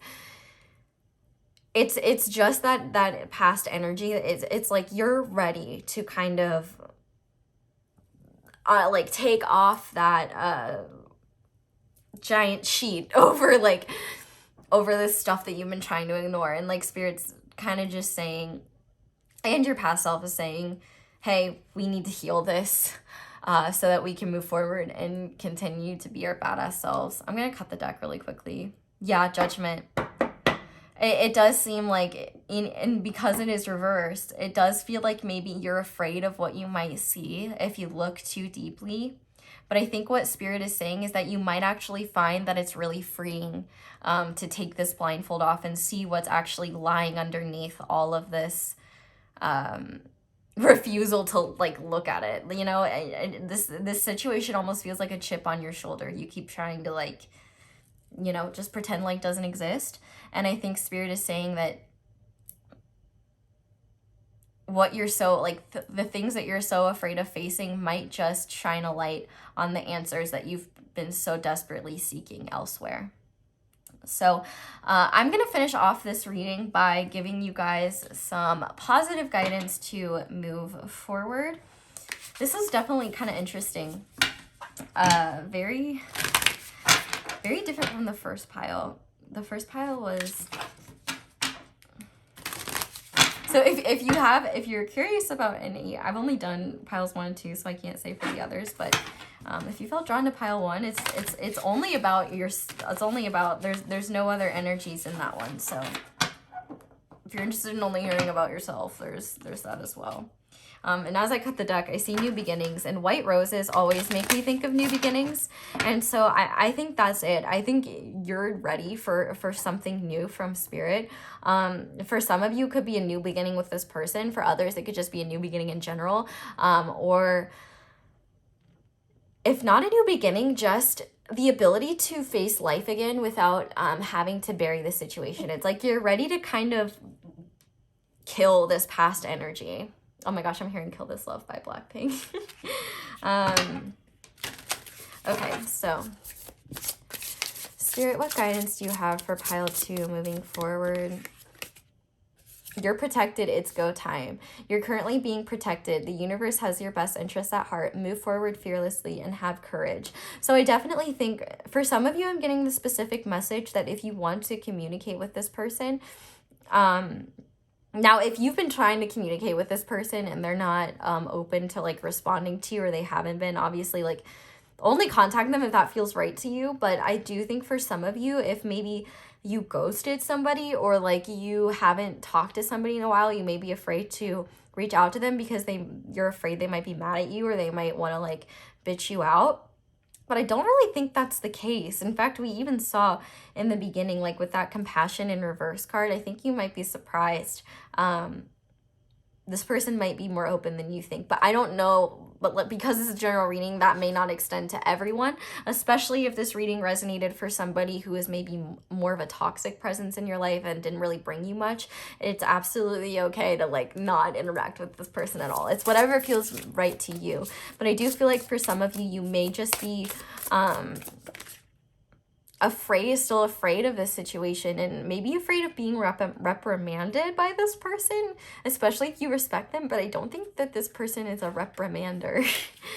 But we also have you're glowing from the inside out. So choose to feel good about yourself. You will only attract positive people and circumstances and opportunities by doing so. So maybe this situation is stopping you from truly glowing and attracting, and you may be wondering why your manifestations aren't coming in fully. Or for some of you, you may be trying to manifest like a specific person from this time period, or manifest something back, and you're struggling because you haven't addressed all of this past energy. We also have refocus your energy. Sometimes the most productive way forward is to stop, rest, and reassess. Yeah, that's exactly what you need to do, actually. Okay, I was turning this over to look at the bottom of the deck, and this also came out. Yes, yes, yes, yes. Whatever you're asking or wondering about, the answer is a strong yes. The timing is right and you're ready to move forward. And on the back of the deck, we have give and receive love. Give love with a generous heart and receive love with an open heart. So the one message a specific message I'm getting for some of you is you may have a new romantic interest coming into your life. And I think Spirit is saying that if you're finding yourself very afraid to be open to it, that there may be healing that you need to do about this past situation so that you could be more open to giving and receiving love. And what I can also see here, first of all, for some of you, you may have exciting energy around your career. But also, I think that this card is what you were meant to see. You're deserving. Accept the good, you deserve it. Reject the bad, you deserve more. And so I think Spirit is really just calling this time to your attention, because it's time to stop avoiding it. And it's time to just kind of address whatever needs to be addressed there. For all of you, it's going to be different. But Spirit is saying they're protecting you, and that you're ready to face this. You're strong enough to face this, and that you've grown a lot since this period of time, and there's nothing for you to be afraid of. Like, your fears really seem to be in your head about this, because all the healing, for a lot of you, I feel like a lot of the healing you can do on your own. You don't need another person or this situation to kind of come in. But I think what your past self wants you to know is that the only way you will be able to feel confident in your decisions around intimacy and other things moving forward is if you kind of address the things there and forgive yourself for them, and forgive yourself for what you didn't know, and recognize that you do deserve happiness, that you just do deserve to have good things come for you, and that there are people that want to love you, that want to be open to you and want to give you good things, and they can't give that to you. The universe can't give any of that to you unless you are actually open to receiving them. I mean, you can push and push and push all the good things away due to fear of losing them. And so it's kind of like you have this energy of giving up before you even try, because you're so afraid of not succeeding. And I think Spirit is saying, like, look at that. I just cut the deck. New beginnings. I saw this pink card and I was like, what's this? Positivity surrounds your love life right now. Yeah. So if you are wanting to have a new beginning, for example, if this is a specific person, I think that the energy is aligning with that. But for others, I feel like, you know, if you're just trying to be open to love again and there's a new energy coming in, Spirit is saying, you know, you are ready to heal and address this and have a happier life with people moving forward. And yeah, I don't think I put that very eloquently, but that's the energy I'm channeling. So pile 2, I think I'm going to leave your reading here. Thank you guys so much for watching all the way through, and thank you so much for watching my ads. That is the simplest and easiest way to support me. But if you want to support me in other ways, you can like this video, you can subscribe, you can click that little bell notification to be notified whenever I upload a new reading. You can comment down below and let me know how this resonates.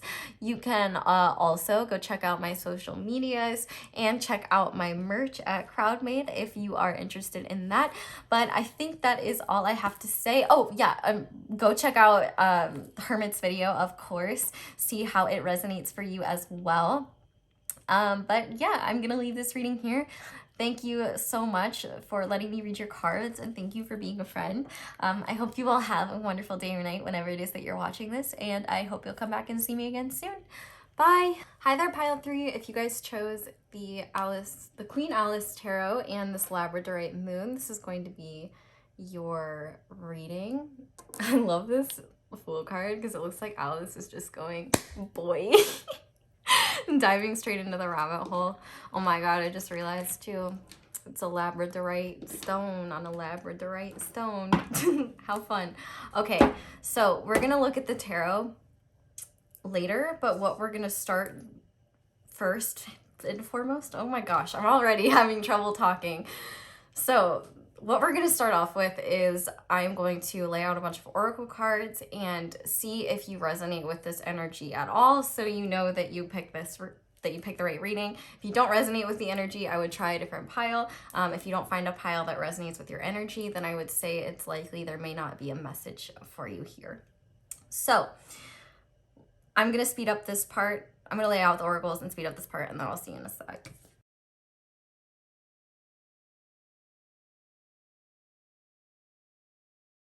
Hello, I am back. So pile 3, for your spread, I see a couple of different interpretations here. And this is actually convenient because I've been kind of explaining this in each pile, but if you struggle to understand the concept of timeless tarot readings, I think this reading actually is an excellent example of how that timelessness works. So because this is a version of your past self and this is a general reading, you are going to be a different age from other people that are still attracted to this reading. And the age and time when you experience this energy, if it resonates, will be different for all of you. So like the stage of life that you're in when you experience this energy, I'm definitely seeing a couple of variations here already. And I think, so if you have trouble understanding the concept of how a reading uploaded 2 years ago can resonate for you now, it's because, you know, it's about the energy you're aligned with in that current moment. It's not about being at a certain place at a certain time. You know, energy, time is a kind of a construct, and energy is a more fluid thing. So, okay, let's get into the reading now. I love this coming out as your archetype, this eternal child, because having this reading about past energies, this goes to show that this is something timeless about you. This is something ingrained in your soul. There is this beautiful childlike energy within you that is fun, loving, and caring and compassionate and just a jolly good time, if I'm being honest. I think that you know how to be silly and you know how to make people smile. I think you're really good, like when people are crying or upset, you're really good at finding ways to make them laugh and make them smile. I almost feel like that's your way of comforting people. Like you may not be very good at, you know, being super like tender and nurturing, but you're really good at kind of lightening the mood. But essentially what I'm seeing here at this period of time that Spirit is showing me, you were kind of in, well, you were in one place, but processing two separate energies. And one was more external and the other was more internal. So for some of you, let me talk about the scenarios that I think that this could exist as. We have this commitment and this mediator card here. And also the golden egg in reverse. And the golden egg is the heart chakra. So I definitely feel like this was a time period where your heart chakra was probably pretty blocked. Or if you had made a commitment to a person, it doesn't seem like your heart was really in it. It seems like you were more there out of obligation or out of duty. Duty. Anyway, no wonder I'm making all these jokes in this pile. This is the meme pile for sure. Anyway,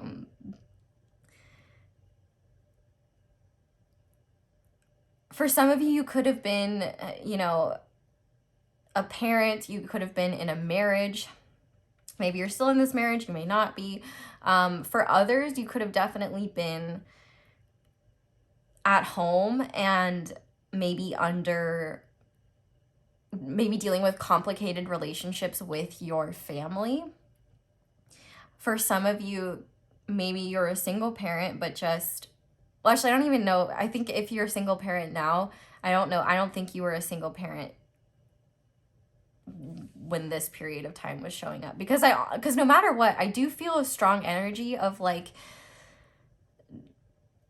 you kind of compromising your needs and what you want to make others happy because of a commitment. So for some of you, for example, if you're on the younger side, you may have made a commitment to your family to follow a certain career path. For others, you could have been in a literal commitment. You could have been married to somebody, or you could have been dating somebody. It doesn't have to be that serious. You could have been dating somebody.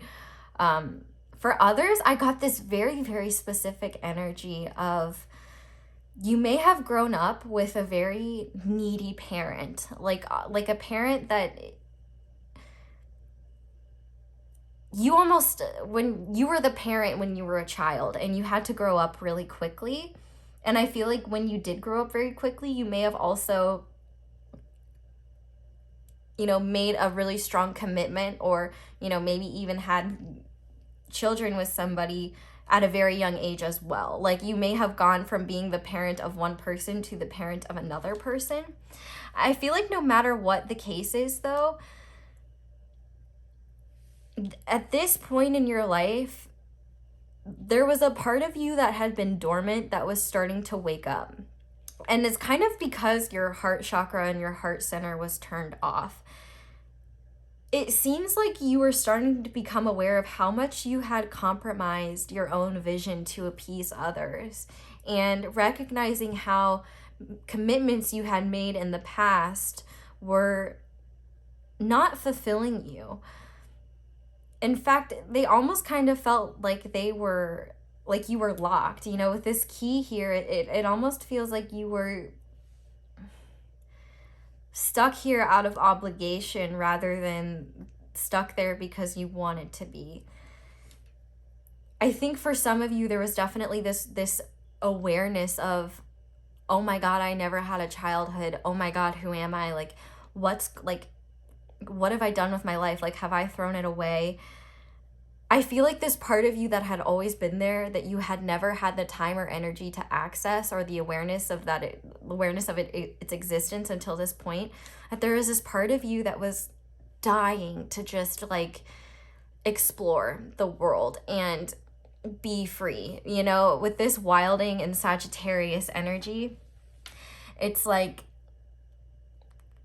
I think you had this realization that there's so much more out there, and there's so much you haven't done and so much you haven't discovered. And I also think you had this realization of how many sacrifices you've made for others. And I think that there are kind of things like with this potion card, there are things like bubbling inside of you, like these realizations of like unrealized potential and unrealized dreams within you that you so desperately wanted to follow.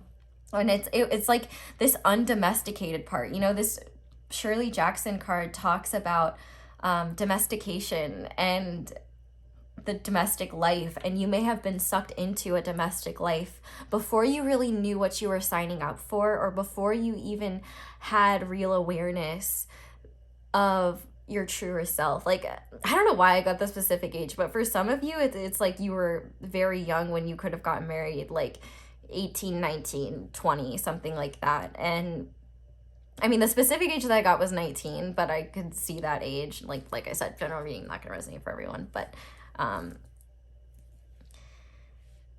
I think one thing that you realized was just how much you were compromising in life to make others happy. And I think the only time where you felt like free and in tune with yourself was when you had those moments alone in bed, like, you know, right before you fall asleep or before everyone wakes up, when you could sit and daydream. Like, that was your escape. With this key card here, not like a literal key card, but like, you know, a key on a card. I feel like that was your respite almost. Like, the only place where you felt like you could go and enjoy yourself was in the adventures in your own head. I think that you have a very rich imagination, and you always have. And I think that maybe you've always kind of had this really rich inner world that you've escaped to when your external circumstances were less favorable. And I also feel like for some of you, this could have also been something that made you feel safe, because you could have had parental figures that were very unreliable, and you couldn't really trust them to take care of you or to nurture you or make you feel safe. Yeah, and I think, and as a result, I think maybe one thing that you at this time had an awareness that maybe you never had the opportunity to truly be a child, to truly discover what your interests are and explore what you want for yourself. It's like you had this realization of like, oh, I'm not helpless, I'm not useless in my life. Like, I want to take control. I want to take power back in my own life. With this bear card here, it's like you realized there's so much more out there to the world, and you were boxed in a life that you created for yourself before you were even consciously aware of what it is that you wanted out of life. It's like you were so used to just doing what you're told and doing what people asked of you that you would never even stop to think that you could even do what you wanted to do what feels right to you. And so I think this part of you just kind of bubbled underneath the surface until it got to a point where you can no longer ignore it. And I also think another thing that was happening that you may realize now, I don't know, well, we may see that in the tarot, but I'm not sure, with this Kindred's card here, I think you realized that there were tons of people out there that were like you, and maybe you met some online, and maybe for others you were just like watching people online that were like you saw people that you wanted to be yourself, and you recognized a kindred spirit there, and you saw yourselves in them. And I think maybe that helped you realize, oh, I can do other things too. And I feel like you were at this point in time struggling with that dichotomy. Is that I don't know if that's the right word to use, but struggling with this imbalance of energies going on. You know, I feel like at this time it was really hard for you to stay present in your current reality for this time period, because all you were thinking about internally was like adventure and expanding beyond what you had known, your small little life. For some of you, it's like your small little town. You know, there's like an explorer within you, somebody who wants to ponder things and look at life at a deeper level and explore and see what the world has to offer. And like, you know, the Sagittarius energy, it's kind of funny because, you know, when people think committal, they don't necessarily think Sagittarius. I'm talking energy, I'm not talking people. But the energy of Sagittarius is very independent and expansive and adventurous. And I think this part of you that had been dormant just started getting stronger and stronger and stronger.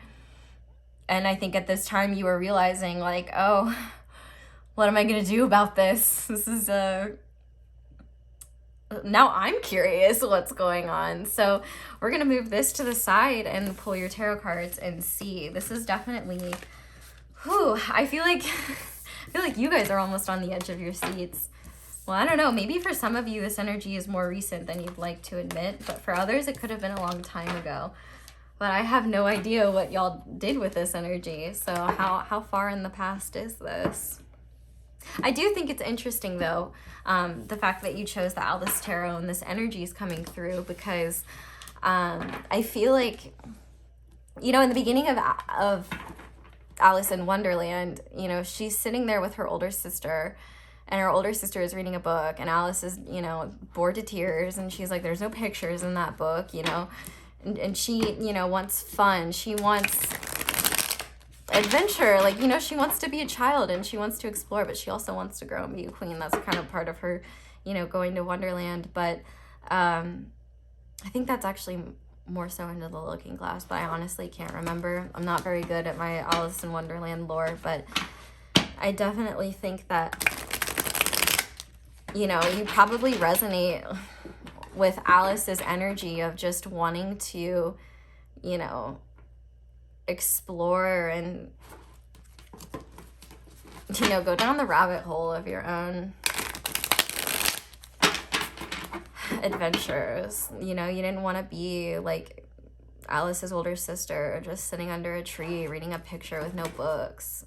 Oh my god, did I just say reading a picture with no books? Reading a book with no pictures. Oopsies. Okay, I feel like this card wants to come out, so we're gonna take that. This is the first message from your past self, but we're gonna go ahead and start shuffling. The sun, we love that. Okay, so let's see. Spirit, what? Okay, Queen of Cups. And what is this? Four of Wands in reverse. Okay, Spirit, what does pile 3's past self want them to know at this time?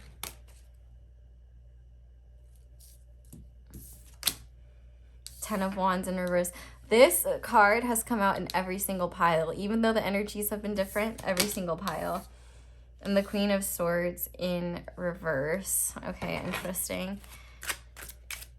Spirit, can you clarify the Sun? Oh, okay, yeah. Wow, Spirit just flipped that for me. Ace of Pentacles upright. We have the Ten of Swords in reverse.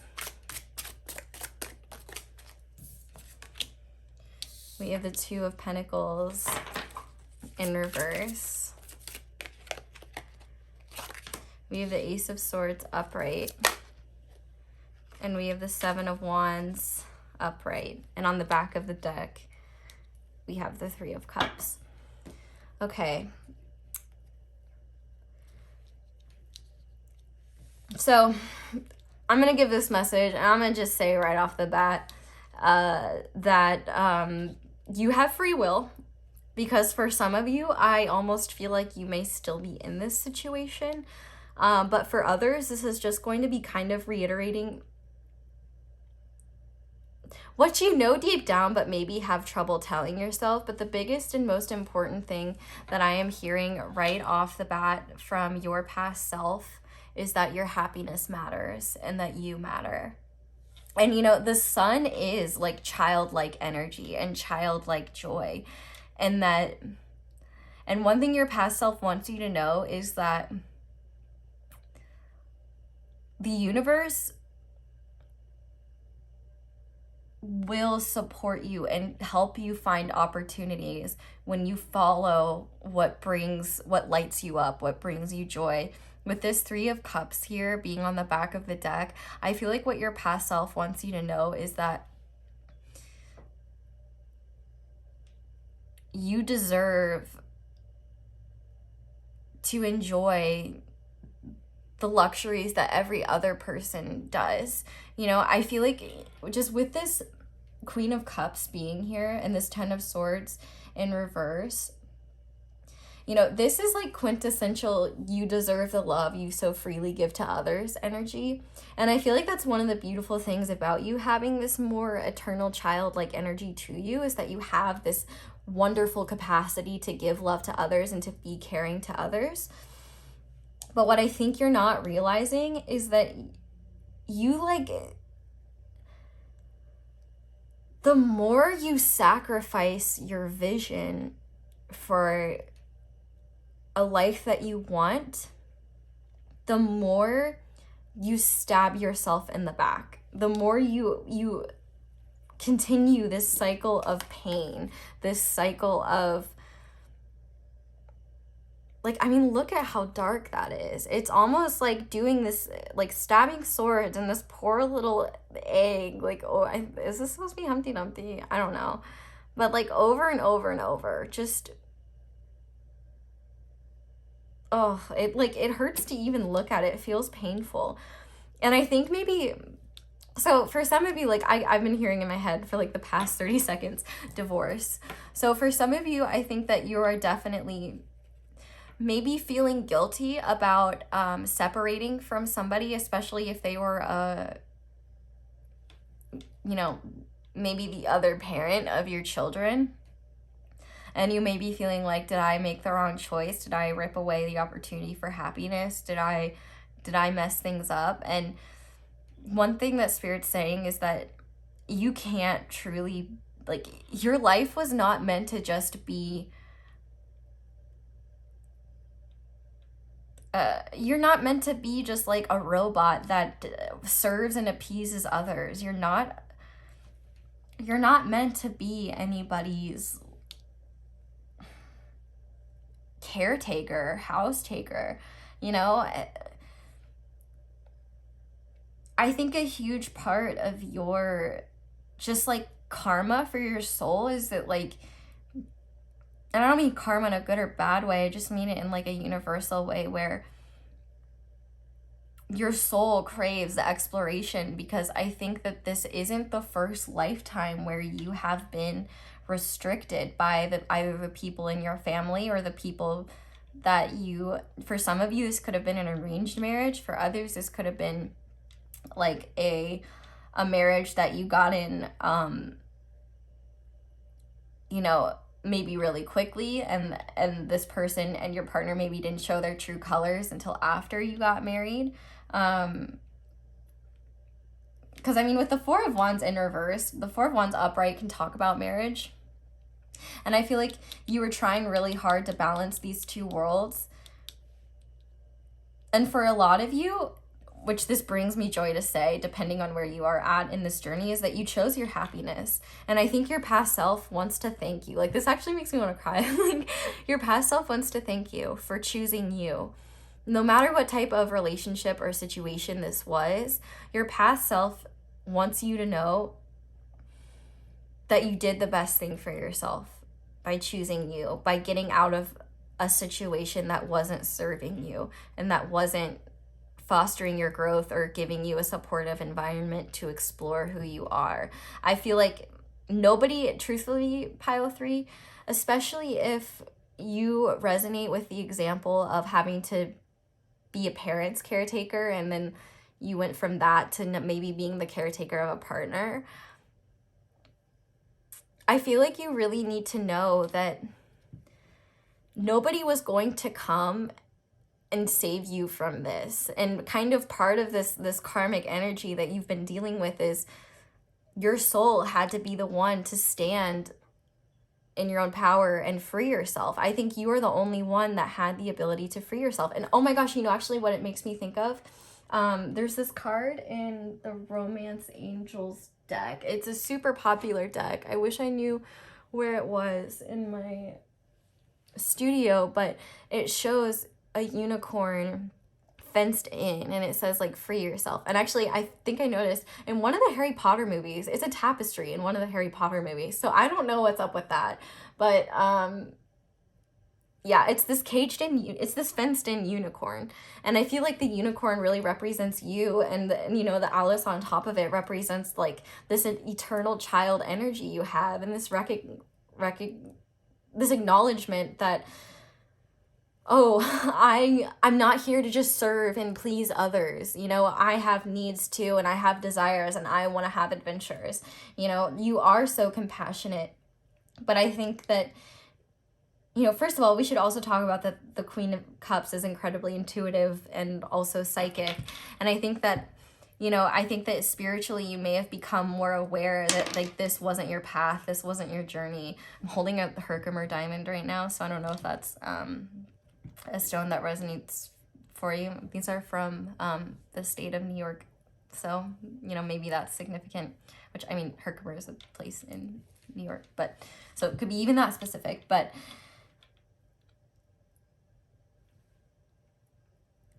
one thing your past self is saying is you couldn't have gotten this clarity on how much of your past life was a burden on you until you released yourself from it. You would have always made excuses. I think, because I feel like for a lot of you, you may be like, I feel like you're either in two places, depending on where you're at in this reading. You either have taken some type of action, no matter how far in the past or how recent it may be, to get yourself out of this situation and follow what feels right to you. And for some of you, that could have been by breaking up with somebody. It could have been by breaking a promise with your family to follow a different path. It could have been, you know, divorcing somebody, or maybe separating for a time, whatever it was for you. Your past self is thanking you, because your past self knows that it wasn't easy, and they want you to know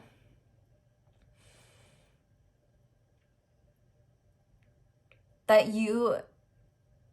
making that decision was not easy, obviously, but that they're so grateful you chose yourself, and that you chose what was right for you. And that if you still worry that you made the wrong decision or that you were messing anyone else's life up, first of all, I think that you came into this world and have had this concept reiterated to you that you don't deserve your own life to live.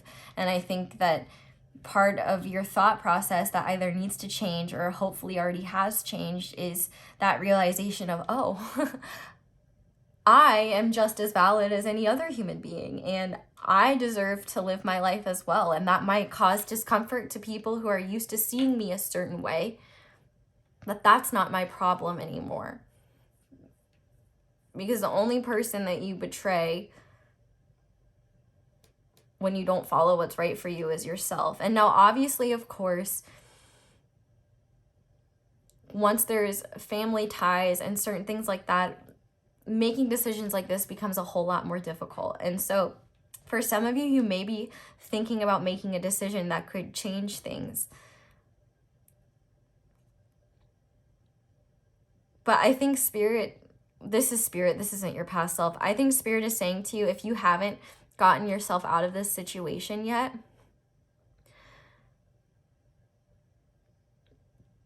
if you're not sure what to do, you may have to take time and maybe look into resources to help you. But what I'm kind of hearing is that you know, you have free will. Whatever you do is up to you. But Spirit is saying no matter what decision you make, please don't give up on yourself, and please fight for what you know you deserve, even if that means compromising with a partner or compromising with your parents or whatever it may be. It's like Spirit is really saying you need to stand up for yourself and not be afraid to. You need to stand in your power and recognize like you're not a child anymore, but your inner child needs you to stand up for yourself, because when you were actually a child, it feels like you didn't have anyone to defend you. And if you did, like, it doesn't feel like it doesn't feel like you've ever really been heard by anyone. I feel like people have always seen you as like a side character or as like a supporting character in their lives, and that's so fucking unfair to you. Like, I'm sorry, but you can't blame yourself for the decisions you made in your past. But I think it is actual hell to force yourself to live a life that you know is going to be unfulfilling. I mean, and depending on how old you are, you may have a lot of time left that you have to write out. So I think that what your past self is saying is that the clarity will come to you, but that you don't deserve to be carrying all these burdens. You know, for some of you, I get this vibe like you may have a partner, or your partner in the past was like this. Okay, for those of my pile 3s that already did something to get out of this situation and follow their happiness, I would love it if you commented your experiences or just gave people encouragement that, like, it would just be helpful. But of course you don't have to.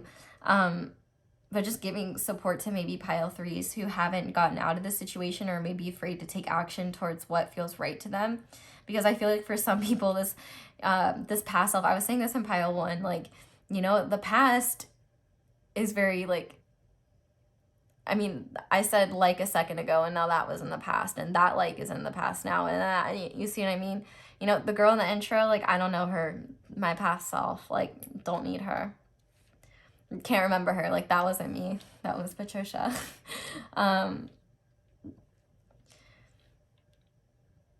But I think, like, what you need to understand is that there are people that are going to guilt you and make you feel like crap because they're not going to be comfortable with the idea of... There are people that actively benefit from you being subservient, if that makes sense. And your past self is saying that there are people that manipulate you on purpose. For some, I'm hearing a mother-in-law, but it could be both parents. It could be in-laws for some. For others, it could be the partner. Just with this Queen of Swords energy being clarified by the Seven of Wands, I definitely think there are people around you that know how to say the right things to make you feel guilty. Like, they know how to say just the exact words that are going to make you feel guilty and back down. And I think your past self is saying, don't back down. Don't back down. Like, seriously, fight for yourself. You deserve to fight for yourself. And I think one thing, especially if you have children, imagine your child in your own shoes. What would you want your child to do? Imagine your child having a partner like this partner, if it's somebody that holds you back and tears you down. You know, imagine your own child, you know, you can't, like, that. I mean, that is like the most you can possibly love another human being, right? And that might help put it into perspective just how important you are and how the universe sees you and how important your happiness is. And, like, now I'm actually crying because, like, pile 3, you just need to understand that, like, you are just as important as anybody else. And God, you are not here to just fix things for everyone else and just be the glue that holds everything together, you know? I feel like in this past situation, you were the glue that held everything together. And I think, especially for those of you who have already gotten out of this situation, people blame you a lot and say, oh, well, if they hadn't done that, you know, this would be like, we would all be a lot better off, or things would still be good. And it's like, if you were the glue holding everything together, why was nobody else working to keep things together? Why was that all your job? Why did all of that fall on you? I feel like you've been used as a scapegoat by people, and it's so unfair. And I just like wish I could sit them down and be like, now you listen here, like pile 3 deserves just as much of a life as you do. Like, and I think that more than anything, if you have children, like, your kids want happy parents. You know, because when you're happy, you can provide more love and happiness and provide more of that energy to them. And, you know, you are setting the precedent for the life you want to live. And I think, you know, kids pick up on stuff. And I just think that, first of all, if you do have kids, I feel like they're smarter than you give them credit for, and they love you a whole lot. And I think that you probably put too much shame on yourself about the decisions that you make. And I feel like that's probably something a lot of parents do. I wouldn't know. You know, I'm merely a guinea pig mom, but and I sure love them, but it's a bit different. And I just think that you've never had anyone to fight for you. And a huge part, this past situation and what your past self is trying to tell you, is that the largest hurdle to living the life that you want is just you finding the ability to actually stand up for yourself and fight for what's right for you, and to be your own advocate, and to be your own mediator, to like, you've already, to be fair, you've already learned how to wear a lot of hats. I don't think it's too much to ask that you also be your own best advocate as well. And I think that, you know, part of having this beautiful childlike energy is that it has to be protected. You know, people are so willing to take advantage of it and to,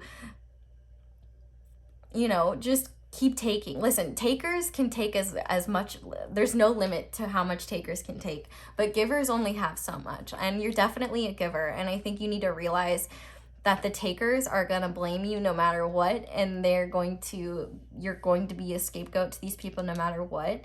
But what Spirit is saying is that you have so many opportunities ahead if you haven't gotten out of this situation. And if you have, I think your past self is saying, you did the best thing you could have done for us. Thank you.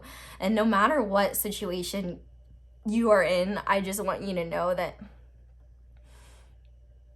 your safety matters, your happiness matters, your desires and your needs matter. Just because you are a parent does not mean that you don't have needs and desires and hopes and dreams.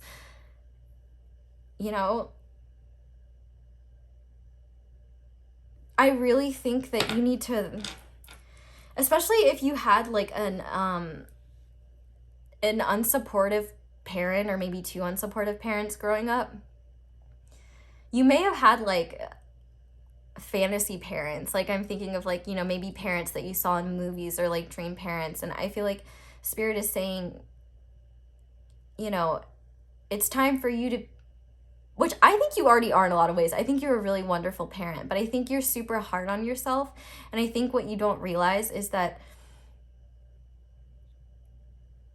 you're like, you are so much more than a caregiver. And I feel like that's all you reduce yourself to sometimes, even though you have passions and dreams. And I think Spirit is saying it is time to follow them and follow your joy, because that is going, like, having a happy parent is the best thing ever to a child. And Spirit is really saying you deserve this joy. Look, this 3 of Swords in reverse. Like, you are going to heal from this pain, whatever it is. You're going to move forward and move beyond this. And I think actually, when you look back on your life one day, I think that you're going to be really happy that you made the decision to choose yourself. Because somebody's freaking got to. And you can't sit and wait for them to show up. You have to be your own best advocate.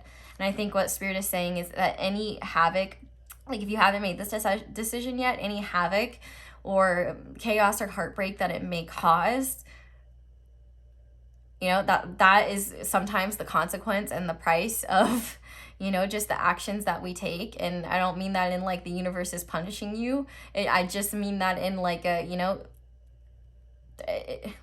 A happens, B is the result. You know what I mean? And you can't blame, you have to forgive yourself for doing the best you could with what you knew. And I think also what Spirit is saying is that it's okay to grieve this past life as well if you've already made the decision that kind of severed you from it. I really truly don't get the vibe from a lot of you like you chose to stick with this energy. I feel like this energy was almost like undeniable to you. Like it just became stronger and stronger and stronger, and you're like, I have to like fight and live my life and have joy and freedom. And I think what's cool now is that, first of all, if you haven't made this decision yet, I feel like there are going to be kindred spirits that come into your life that you just relate with on an insane level. And for others, you may already know those people. And I think Spirit is saying that you can rely on them for support and open up to them as well. And if you feel like you can trust them, you know, look, friendship, you're an incredible friend. You're valued and a joy to be around. So I'm going to finish off with some guidance moving forward, but I really think the overall energy here is that your past self is just saying that they're saying thank you for choosing yourself, and they're saying, you know, don't look back at the past and ask yourself what if and wonder, because it already happened and you can't change it, but you do still have the present and the future ahead of you, and that you deserve to make the choices that are going to not only benefit you, but also give you the life that you deserve, and bring you the people that are going to support you and give you as much energy as you give them. Sorry for those of you that don't have children, but the kids' energy was coming through really strong, and definitely feels like an energy that was holding some people back from like not feeling guilty about choosing themselves. And yeah, okay. Spirit, what guidance do you have for pile 3 when it comes to this? Oh my gosh, okay, these are so violent. Give and receive love. Give love with a generous heart and receive love with an open heart. We also have sign. This card brings you the validation that you have been seeking. This is a sign to take action on whatever you've been, oh my God, I have chills. To take action on whatever you've been contemplating. And oh, look, it came out anyway. Friendship. You're an incredible friend. You're valued and a joy to be around. And on the back of the deck, coincidences. Take note of the coincidences which are occurring around you right now. The universe is trying to have its say in your life. I don't think we can get any clearer than that. Pile 3. So I think I'm gonna leave this reading here, and I just want you to know that you're really amazing at giving love, but you also deserve to receive it too. And I think that's what the universe is really trying to get you to understand too. So pile 3, I think I'm gonna leave this reading here. Thank you guys so much for watching all the way through, and thank you so much for watching my ads. That is the simplest and easiest way to support me. Sorry for getting emotional for a second there. I just like want you guys to have a life that is beautiful and fun. I don't want you to live a life of suffering and what's the word? The opposite of uncontentment. I don't know if that's the word, but anyway, definitely comment down below. Let me know how it resonates. Give support to some other pile 3s that are down there. I definitely think there are a lot of different energies in this one, but the core idea kind of remains the same. If you enjoyed this video, I'd love it if you left a like, and if you haven't already, of course, I would love it if you subscribed, and go ahead and click that little bell notification if you want to be notified whenever I upload a new reading. If you haven't checked out the Hermit's video, definitely go and check out her video and see what your future self wants you to know. But I think that is all I have to say. Besides, if you want to support me in other ways, you can follow my social media or check out my merch, but that is it. So thank you guys so much for watching. I hope you all have a wonderful day or night whenever it is that you're watching this, and I hope you'll come back and see me again soon. Bye! Hi there, pile 4. If you guys chose the blue Chalcedony, butterfly, the blue butterfly. If you guys chose the blue butterfly and the way of the Panda Tarot, this is going to be your reading.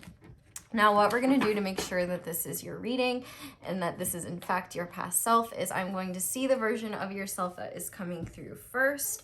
So if you resonate with the energy, then obviously you found the right reading. But if you don't resonate with that energy, because it's the past energy, you should know if it's yours or not. So if you don't resonate with it, then I would check out a different pile if you feel drawn to it. But if you don't find your energy in another pile, then I would say there's probably no messages here for you. So I am going to go ahead and lay these out and fast forward this part, and I'll be back in a second.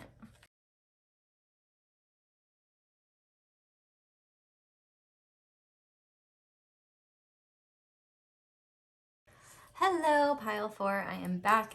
So if you've already seen another pile, you're going to hear this spiel again, but if you're curious about how timelessness works in these sort of pick-a-card readings, this is an excellent example of how time can change, and like a reading from 2 years ago, or just how timeless readings can still resonate with you. So if this energy resonates with you as I'm giving this reading, because it is a general reading, you are probably going to be at a different age and place in your life than other people that are also resonating with this reading. So this is a good example of how you can kind of be in an energy, but be in a certain energy that is similar to like multiple people, but then also at the same time be at different places and circumstances in your lives. It's like the minute details, or just the specific aspects of each person's life are different, but the energy remains the same. And this is definitely an intriguing energy that you're in, that you were in at this point. It has a weird, like, I guess let me just get there. Let's start with the heart. So at whatever point in time this was a point where you were able to access your heart space. One thing that I like about this heart card is it talks about how the heart space is a place that we're not always able to access, sometimes due to difficult circumstances or just because we get kind of detached from that space. And so it's not necessarily a constant thing. So this was definitely a period in your life where your heart was open, or you were accessing your emotions, you were accessing your heart space. So for some of you, this could have been quite a long time ago, but for others, it could be just one of those points. For some, just one of those points when you were accessing your heart space. I mean, you could always be in your heart space. I could be totally wrong. Maybe you don't have trouble with that at all. But I think that no matter the case, at this period in time, this was a newer energy for you to be in. Like, for some of you, it was the first time understanding your heart space in this way. So for some of you, this could have been like a first love situation that you were in. Or for others, and this first love doesn't have to be a person. Like, this could be, for example, a hobby like violin, or a creative ability. It certainly doesn't have to be romance, but that definitely is there. What I'm really seeing here with this heart energy, though, you were very optimistic. And in my head, I heard naive, but I don't think that was, I think this past self is maybe you saying this. Because it doesn't even have to be a first love. Because with this Wildflowers card, it says renewal, romance, and awakening. So for some of you, this could have been a romance situation, period. It could have been a hobby or something that you were following that awakened a part of you that had it been there. For some of you, if it was your first love, it could have awakened those emotions of love for you. For others, if renewal, it could have reawakened your ability to access your heart space for another person or for a thing.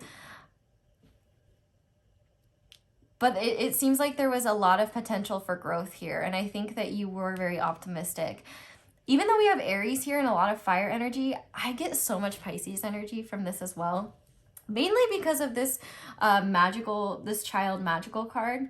Because the light attribute says seeing the potential for sacred beauty in all things, the belief that everything is possible. And the shadow attributes are pessimism, depression, and disbelief in miracles, believing that energy and action are not required for growth. And it just has this Piscean energy to me. Because I do feel like Pisces is very dual like that. And I think that this was at the beginning of this awakening or renewal of accessing your heart space for you. So this could have been the beginning of a potential relationship. This could be the beginning of pursuing a career. Whatever it was, you kind of seemed to be either bright-eyed and bushy-tailed and ready to take the world on, or you were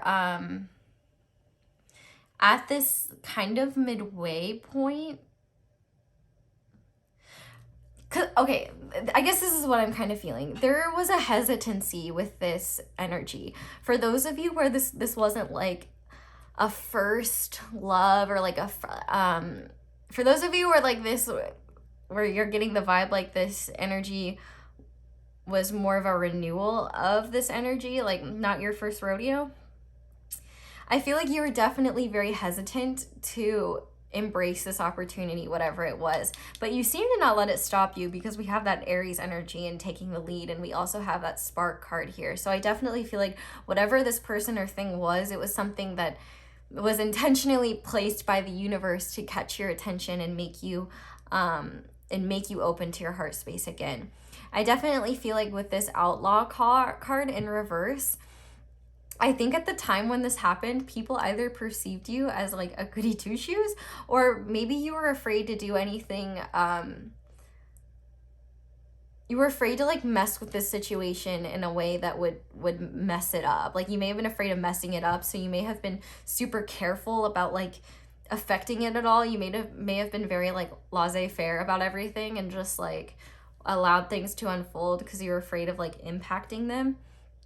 Because with this gallows card, for some of you, this first of all, it can talk about like sudden change, but it can also talk about like, you know, stagnancy or like an abrupt ending. So maybe this energy kind of came out of nowhere, like you were kind of in a darker place before then, or just kind of like a meh place, and then this person or thing came in and it just like was like whoa, and it was exciting but at the same time really scary for you, because you were like, I don't know about this. I don't know about this, boss. I don't know why I'm talking like this, but I think it's fun.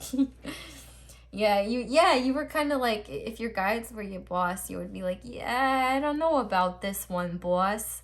I don't think we should mess with this. But I think that your guides or whatever it was were encouraging you, and I think that you're excited and you decided to go full steam ahead with this. This was definitely a new beginning of some kind for you. And what's really interesting, which first of all, let's talk about the numbers on these Lenormand cards. 428. Anyway, I'll see myself out. There's a juxtaposition between these two Lenormand cards, and what I like is that they even kind of make this yin yang-y-esque symbol, where the garden is all about like your social life, your public persona, your image, whereas the house is all about privacy, your home life, your inner world. And what I think is really interesting is,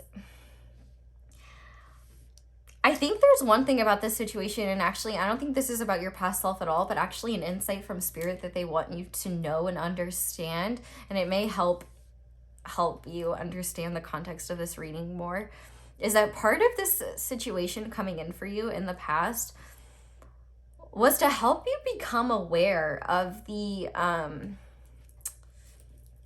what's it called? The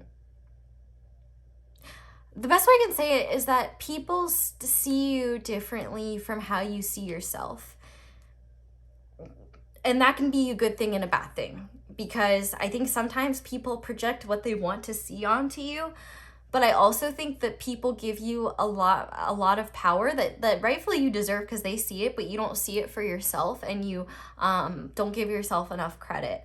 And it's kind of interesting, because it's like there's certain aspects where people see you more favorably than you see yourself, and then there are other aspects where people see you less favorably than you see yourself. Like, I think you recognize your ability to like get shit done, be a leader, have that Aries like cardinal active energy, you know, and you know what I feel like you're somebody who is more confident in themselves than people give you credit for. I think it's just that like you have to be in your element, you have to be doing something that is like that you're passionate about, that you actually want to invest your time in, that you actually feel a spark towards.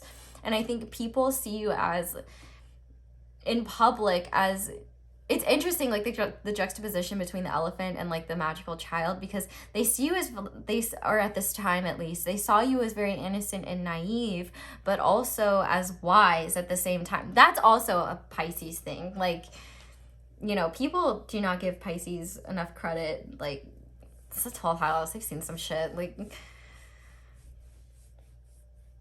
and yeah, maybe you have like a mixture of Aries and Pisces. I have that, and it's not fun. But and oh, you may as well. Oh my god, I have this too. We're in energetic alignment. Pile forward. Anyway, I'm just joshing with you. It is, I cannot even explain how awkward it is when I thinking about getting meta and realizing I'm just talking to a camera. And then people are going to watch this later and they're going to be like, oh my god. Okay. Anyway, I need to stop.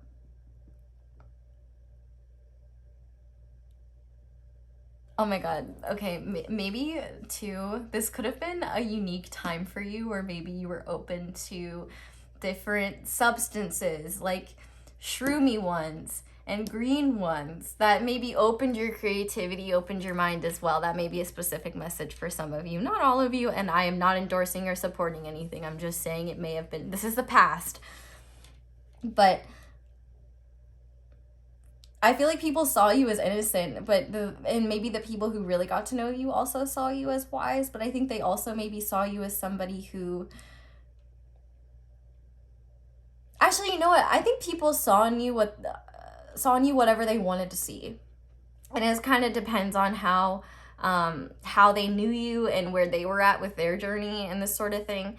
But I think one thing that people didn't see about you a lot is, one, maybe how sensitive you can be and how driven you are, and the fact that I feel like with this crafty card, there is a lot of energy and a lot of momentum towards something. So maybe for some of you, this could have been an energy of finding a creative passion after like a really difficult time, finding a reawakening of this creative passion.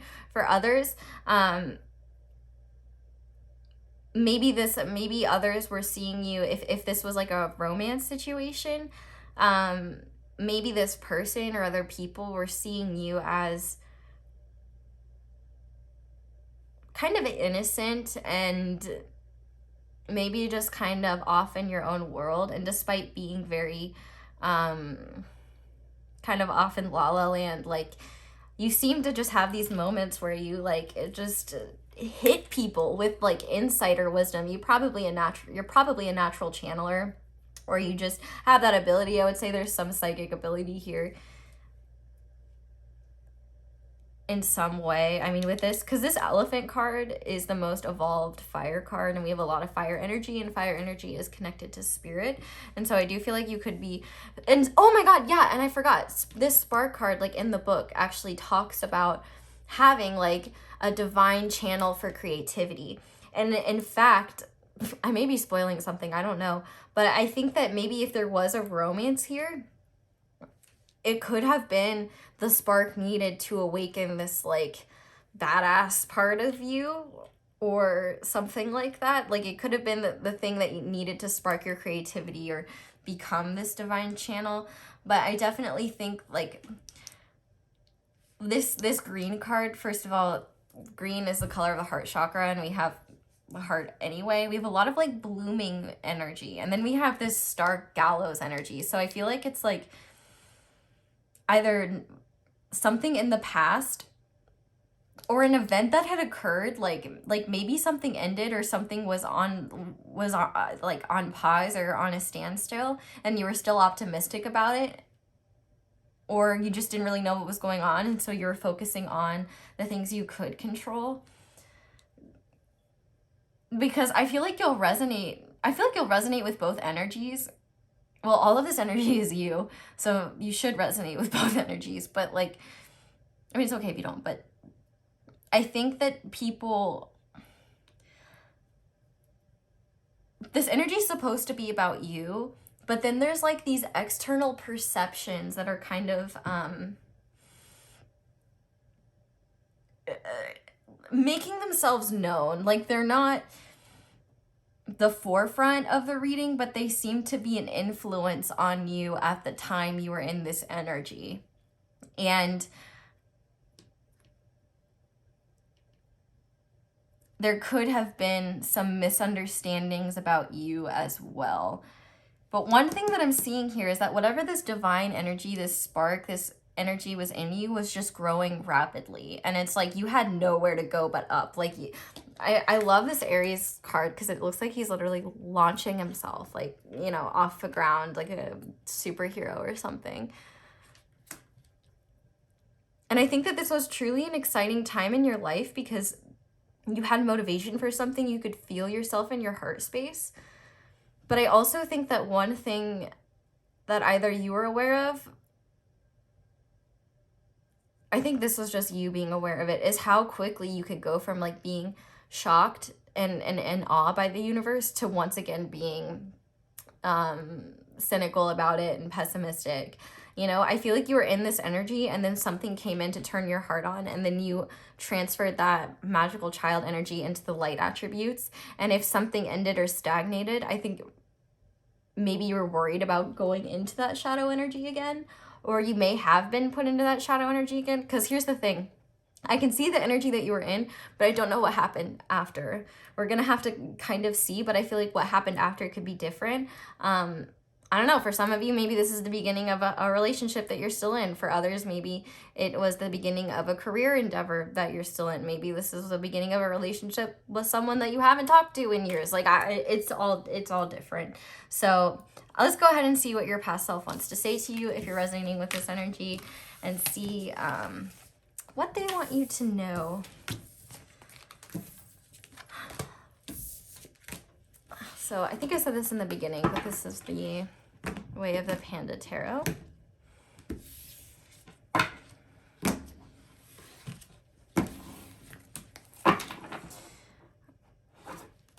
I'm not going to fast forward this part because I know people like to hear that noise, whatever that is, the riffling.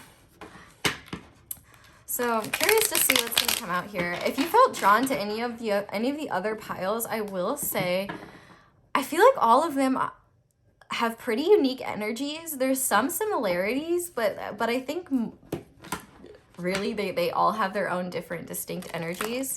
So if you felt drawn to any other ones, I would say they either aren't for you, or they are just, well, I shouldn't say that right off the bat that they aren't for you. I should say that they are likely from a different past self of yours that has a message, or you may just like the stone or something, and then you may find that it wasn't for you. But it never hurts to listen to a message and see.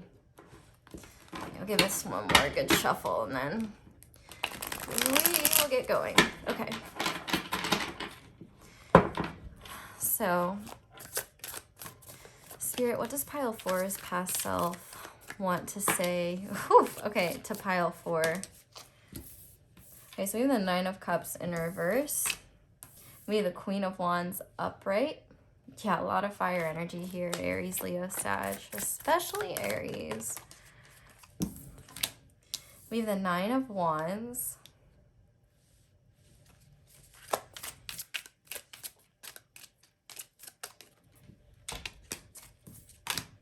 We have the Hermit. We have the Tower. Okay, wow. Yeah, I kind of felt this vibe, like this energy wasn't gonna stick around. I don't mean that in like I'm laughing at your pain sort of way. I just mean that in like I felt like this was, I felt some cynicism already. I felt like there was some magic children, adult children in the audience. You know, that was metaphorical. The Ace of Swords in reverse. That we're feeling very cynical about this energy now. Okay, which way do you want to go? Because I don't know. Okay, reversed.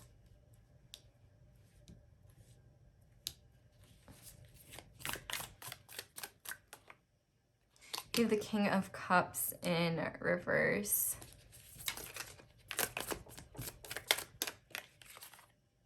We have the Ten of Pentacles in reverse. Well, this is interesting. Okay, let's finish the Tower, please. The Eight of Swords in reverse. And on the back of the deck, we have the Eight of Cups in reverse. Okay. So I'm going to go out on a weird limb here because truthfully, I don't remember the entirety of this reading. But if you felt drawn to pile 2, there may be parallels there. I'm not sure. But it may be, I don't know. But let's just talk about what I'm seeing here. Let's just go into that. What does your past self want you to know? Pile 4. Kind of getting a feel for the energy. Well, the first message that I'm getting is kind of with this Queen of Wands. And I think one thing your past self wants you to know is that you are either your own biggest cheerleader or your own worst enemy.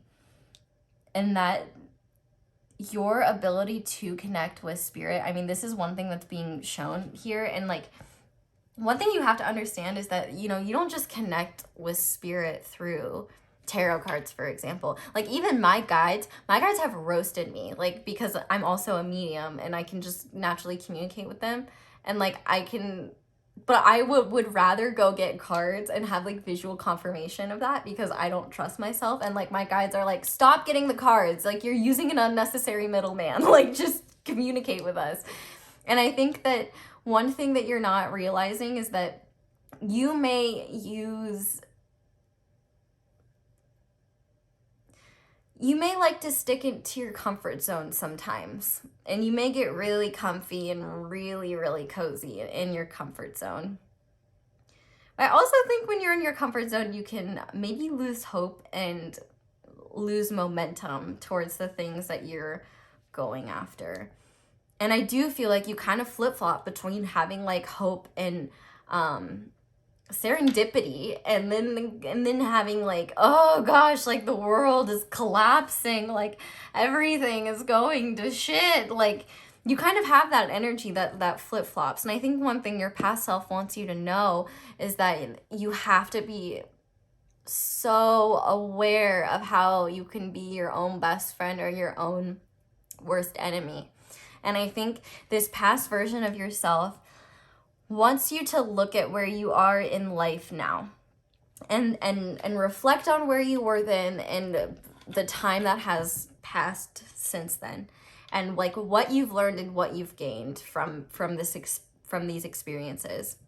Because for some of you, this could be years and years, and for others, this could be 2 weeks. Like, I don't know, maybe if it was very, very recent, there may not be a whole lot to take from it, but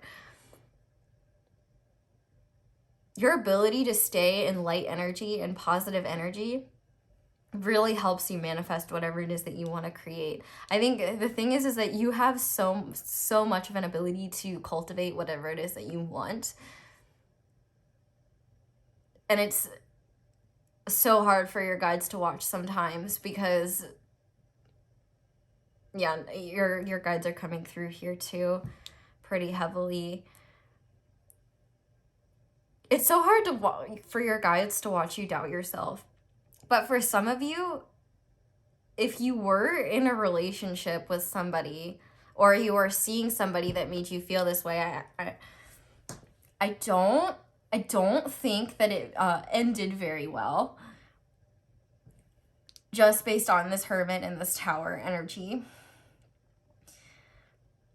And maybe for some of you, you're still struggling to move on from this maybe you use work as an escape to forget it or something like that. But I think one thing, and truthfully, I don't even think this is your past self. I think what your past self wants you to know is that everything that you've experienced has not been for nothing. It's almost like Spirit is using your past self to, I'm seeing a very specific card that I want to pull this one. What is this card, Spirit? Oh my God. Oh my God, we love this. Okay. So maybe you've recently re-entered a 10 of Cups energy, or you've forgotten what a 10 of Cups energy looks like. I think it's interesting that we have the 8 of Cups in reverse, the 9 of Cups in reverse, and the 10 of Cups upright. I just like saw that rainbow and I was like, I need to see that. I think it's really hard for you sometimes because you have a closer connection to Spirit than most. Hence why I feel like that, you know, you have water and fire for sure. Like you are more in tune with the elements. You're with the more like spiritual elements, the more fluid elements, the more intense elements, if I'm being honest. And it's hard sometimes when you're not happy with how things are turning out, or maybe you were at one point and things seemingly get ripped away from you and you don't understand why. And I think one thing that Spirit is saying is, you know, don't stop, keep going. And I think your past self is saying that as well. But I've said this in readings before. You can talk about a topic all you want, but sometimes Spirit will just hijack the reading and be like, listen, this is what we want to tell you. And then I'm like, I don't know about this, boss. And then your guides are like, just trust us, just trust us. So I'm trying to trust Spirit on this one, but I feel like what they want you to understand is that they know how brutal it is to have your heart open and not have things end in a positive way, to have things end in a tower moment, or that makes sense. What's underneath here? Yeah. To have things end in a tower moment, or end up, or find that things don't happen the way you want them to. I feel like sometimes you may still, I think you're trying your best to be open and authentic with people. But I feel like one thing your past self wants you to know is that your past self is direct evidence of the fact that you are capable and able to feel deeply and be in harmony with those feelings and exist from a very loving place. And I think one thing that Spirit wants you to understand is that you experiencing this energy, this heart energy, is not a sick game from your guides where they just want to like be like, haha, let's see them, fall in love or find something that they love to do, and maybe it changes things or whatever, or it ends the way they don't want it to. I think mainly with the Tower, it might have something to do with a relationship. And honestly, that this relationship, and I don't say relationship like committed relationship, it certainly could have been, but for others, I feel like it was just somebody that opened up your heart space. That may have been the catalyst energy to get you in this Queen of Wands creative space, but I also think it kind of reinforced your walls. And I think one thing you may struggle with at times is isolating yourself. And I think this isolation, when you kind of go into these isolation periods, I feel like you also isolate yourself from your emotions. You kind of just maybe get lost in the Pisces energy. And here's the thing, you may not have any specific Pisces placements, but you may have 12th house placements. You may have like a lot of Neptune aspects. I feel like there's just a lot of like Neptune, Pisces, like hard to reach energy. I think your energy is hard to read for yourself. With Peace and Love, I find you kind of difficult to read. but I don't mind a challenge. I think one thing that Spirit is trying to get you to understand, though, is that it's through these like extreme polarities that you actually find the balance that you need to create this fulfillment in life. I think that one thing that Spirit is trying to get you to understand is that one thing about Aries energy is in the tarot, it's the Emperor, and it likes to be in control. And I think that ideally you would like to be in control of not only your emotions. I heard outbursts for some of you. You would like to just be in control of situations and be able to know outcomes ahead of time and just like save yourself the pain and the heartache. But Spirit is saying that's like mother loading your way through life. You know what I mean? If you've ever played The Sims, you'll know what I mean. But like, it's just a money cheat in that game to give you a bunch of money. And so it's almost like Spirit saying that you would kind of be cheating at life if you didn't go through the highs and lows that everyone else does. While I feel like you are very wise and very aware, you have to understand that that does not exempt you from being human. And I think one thing that you don't realize is that the things that you thought you wanted at that time, or how you thought, I feel like things didn't play out the way you were hoping they would at that time. And you feel like you don't understand why you didn't get this like wish come true of yours. And I think Spirit is saying, well, first of all, it's because it wouldn't have been what you were wishing for couldn't exist. And we have better plans for you. And now by better plans, I'm not talking about a person or something like that. I'm just talking about the fact that you may have wanted life to play out at that specific moment in time in a specific way. And Spirit is saying that if it had, it wouldn't have lived up to your expectations anyway. And I'm hearing rejection is divine protection in the sense that Spirit was protecting you from a lot of things. And I'm sorry if this feels like really disjointed, because I feel like Spirit is coming through in a very disjointed way here, because I almost feel like your past self, I feel like you already have a lot of awareness about like your past self.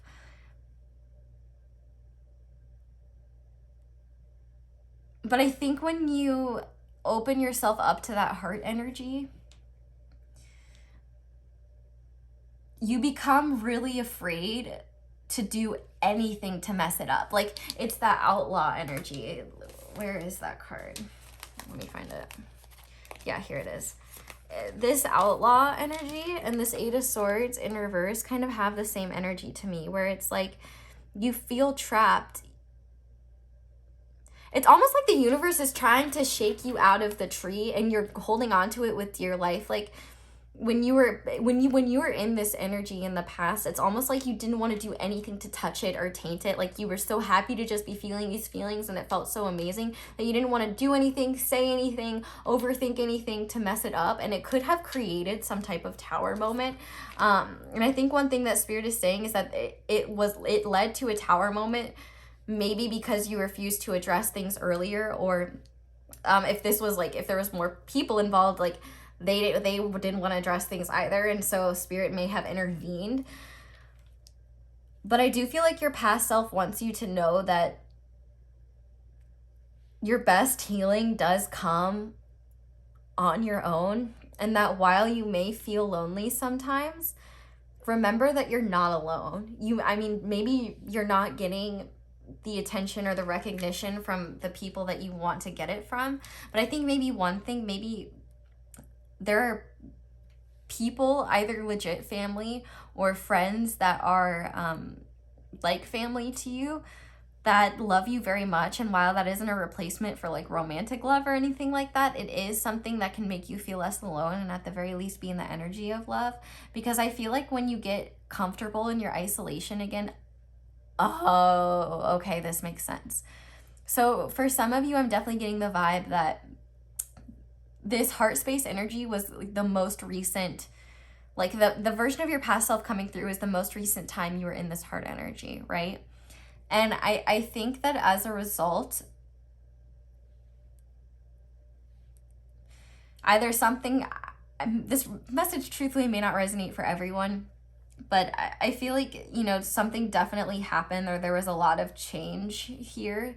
And I feel like it brought you back into that hermit energy. And I feel like first you had to go through like the grieving process of maybe losing something, or channeling all of that energy into something creative that you enjoyed. And I feel like, first of all, that is where your true fulfillment lies. I think it's through your divine creativity. I feel like the point of getting into your heart space is to realize that you'll always be safe in your heart space when you're connected to that divine energy, because no matter what anyone says or does, when you're connected to that energy and you know you're loved, and you can like have that rapport with spirit and understand that, you know, this is all just part of life, and, you know, take things as they are and not try to control outcomes. I feel like spirit is saying, you know, it will be a lot easier for you to stay in that serendipitous energy, and you won't feel like you need to isolate and stay away from anything that could taint your feeling of peace that you're able to cultivate. Because I feel like sometimes you are probably lonely. Like, even if there are people around you, I don't think you really open up to them at all. And I think that there's a lot of like, with this Eight of Cups in reverse, I feel like maybe what you're not seeing is that there's still underlying energy that you may need to address or may need to come to peace with. But I also think one thing you need to know is that even though maybe getting sucked out of this heart space, because I don't think that you're in this heart space energy anymore. I think you're in much more of an empowered, like fiery, masculine energy. It doesn't matter what gender you are, it's an energy. You are, I mean, the Queen of Wands is feminine and masculine, you know, because the Queen is a feminine energy, but Wands is a masculine suit. So I do feel like you're kind of taking that responsibility for yourself. You're you know, I think you are naturally independent. You are naturally the type of person to kind of handle this energy anyway. But I think you just hate the process of the cycle of the universe bringing something in that makes you really excited, that inspires you, that makes you feel connected to the world and connected to life again. And then something inevitably happens to change it.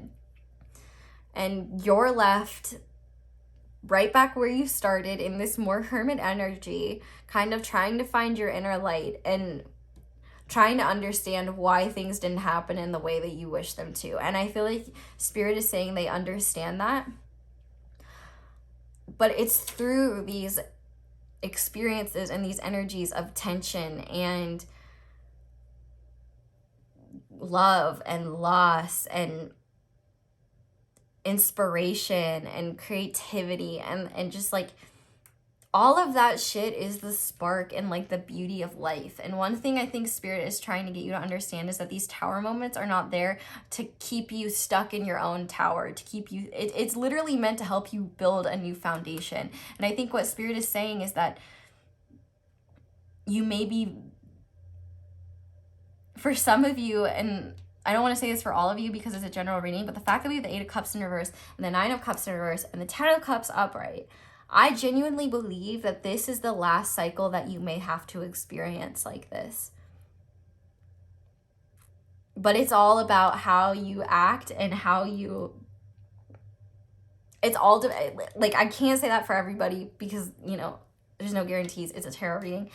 But, like, I feel like this was a last major cycle for you. I feel like you've done a shit ton of growing, if I'm gonna be honest. For some of you, I feel like you have been in this hermit mode for a long period of time.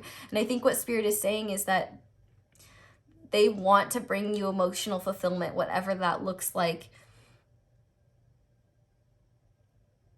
But your past self is saying,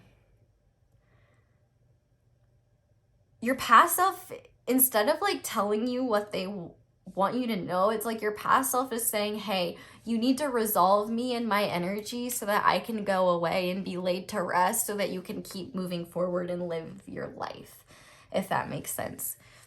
Because I think spirit is saying, like,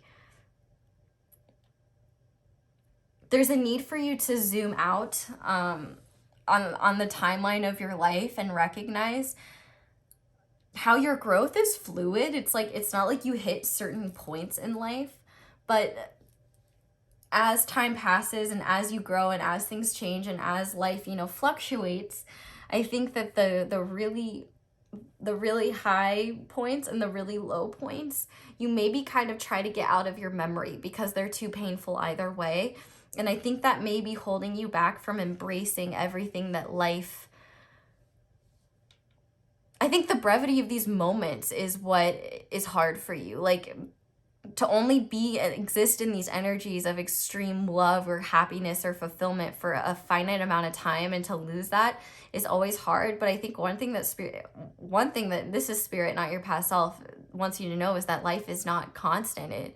The only thing constant in life is the fact that it's changing, and things are always going to be changing. And that change, inevitable change, is a fact of life that you're just going to have to accept. But it shouldn't deter you from going after your dreams. And I feel like you maybe shut off your heart space sometimes, but you don't shut it off completely. And I don't think that's what you realize. I think what you shut off is your awareness of how these feelings that you don't deal with dictate how you act in the physical world. And that can be by isolating yourself, for example, or by, you know, just sleeping your life away, or, you know, 420, like, you know, resorting to substances to deal with these energies. And listen, no shame about it. But I think what your past self is saying is the sooner you address these things, the sooner you'll be less afraid to go out and experience life again. Because I think that's what you're afraid of. And there's an ant on my table. Oh my gosh. Okay, look, say hello, Mr. Ant. And ants always make me think of teamwork. And I think that Spirit is really saying that it's okay to ask for help. Anything you need help with, if you need to open up or reach out and ask anybody for help, like, that is absolutely okay. But I think I'm going to pause this video and set this guy outside so that he can get out safely. So I'll be right back. Ooh, okay, hello, I am back. Sorry about the little disturbance there. But yeah, I don't know, ants always make me think of teamwork. And I'm actually pretty sure in one deck, like, the ant card is like the very first card. And there may be something about collaborative energy, like being willing to work with, being willing to ask for help and being willing to open up about, like, kind of what you're going through and what you're dealing with, or even just, like, talking about it with somebody that you trust, even if it's not like you don't think you need help. Like, just talking about what you're going through with somebody you trust could really free you from a lot of energies that are, like, weighing you down, I think, in the present more than anything. I think that there's such a desire for you to move forward, but you feel so isolated. And I think that true fulfillment feels like a pipe dream to you right now, even though you have such an ability to be able to cultivate that. I think what you don't realize is that this 10 of Cups energy isn't a lasting energy. The 10 of Cups turns into the Ace of Cups, and then it turns into the 2 of Cups, and it turns into, like, it keeps fluctuating. But that doesn't mean you're not going to get back there. That's kind of part of the cycles of life. And with the 6 of Pentacles, just because life has given to you before doesn't mean they'll never give to you again. Like, Spirit still wants to be generous with you, but if you're not willing to receive that, you're not going to be able to access it. And I think essentially your past self doesn't really have much to say other than the fact that you need to accept your past self and that past energy for what it is. And this is all about surrender and acceptance, I think, and recognizing that whatever has happened in the past, it doesn't have any bearing on your worth, and that you still have the ability to, like, cultivate this energy. And I'm just realizing I don't even have my ring on. I haven't had it on this entire reading, have I? Well, damn. Sorry for that continuity error, pile 4. You know, you go to wash your hands and then you just forget. But I hope I'm giving you what you needed to hear, because this pile, while I can almost see for some of you there may be some connection to pile 2 because there's similar cards coming out, I don't feel like you'll resonate with it as your energy. There may be like similar dynamics going on between 2 and 4 or something like that. But I think overall, like, the energies have been pretty distinct. So I hope that there was something in that giant blurb of channeling that was for you. But I think I'm going to go ahead and give you some positive guidance to move forward, because I think that you're just kind of maybe lost in your own energy right now. Like, because truth be told, this group is kind of hard to read. Be proud of that fact. Okay. So Spirit, what guidance do you have for pile 4? What do you want them to know at this time and moving forward?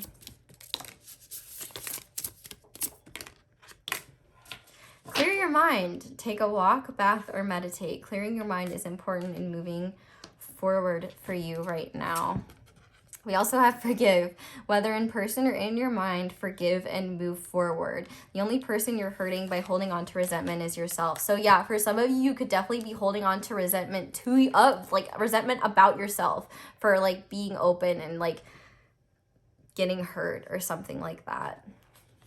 We also have surrender. Like I said, trust that the universe is working behind the scenes for you. Your manifestations will materialize when you truly surrender. I feel called to grab the top of the deck.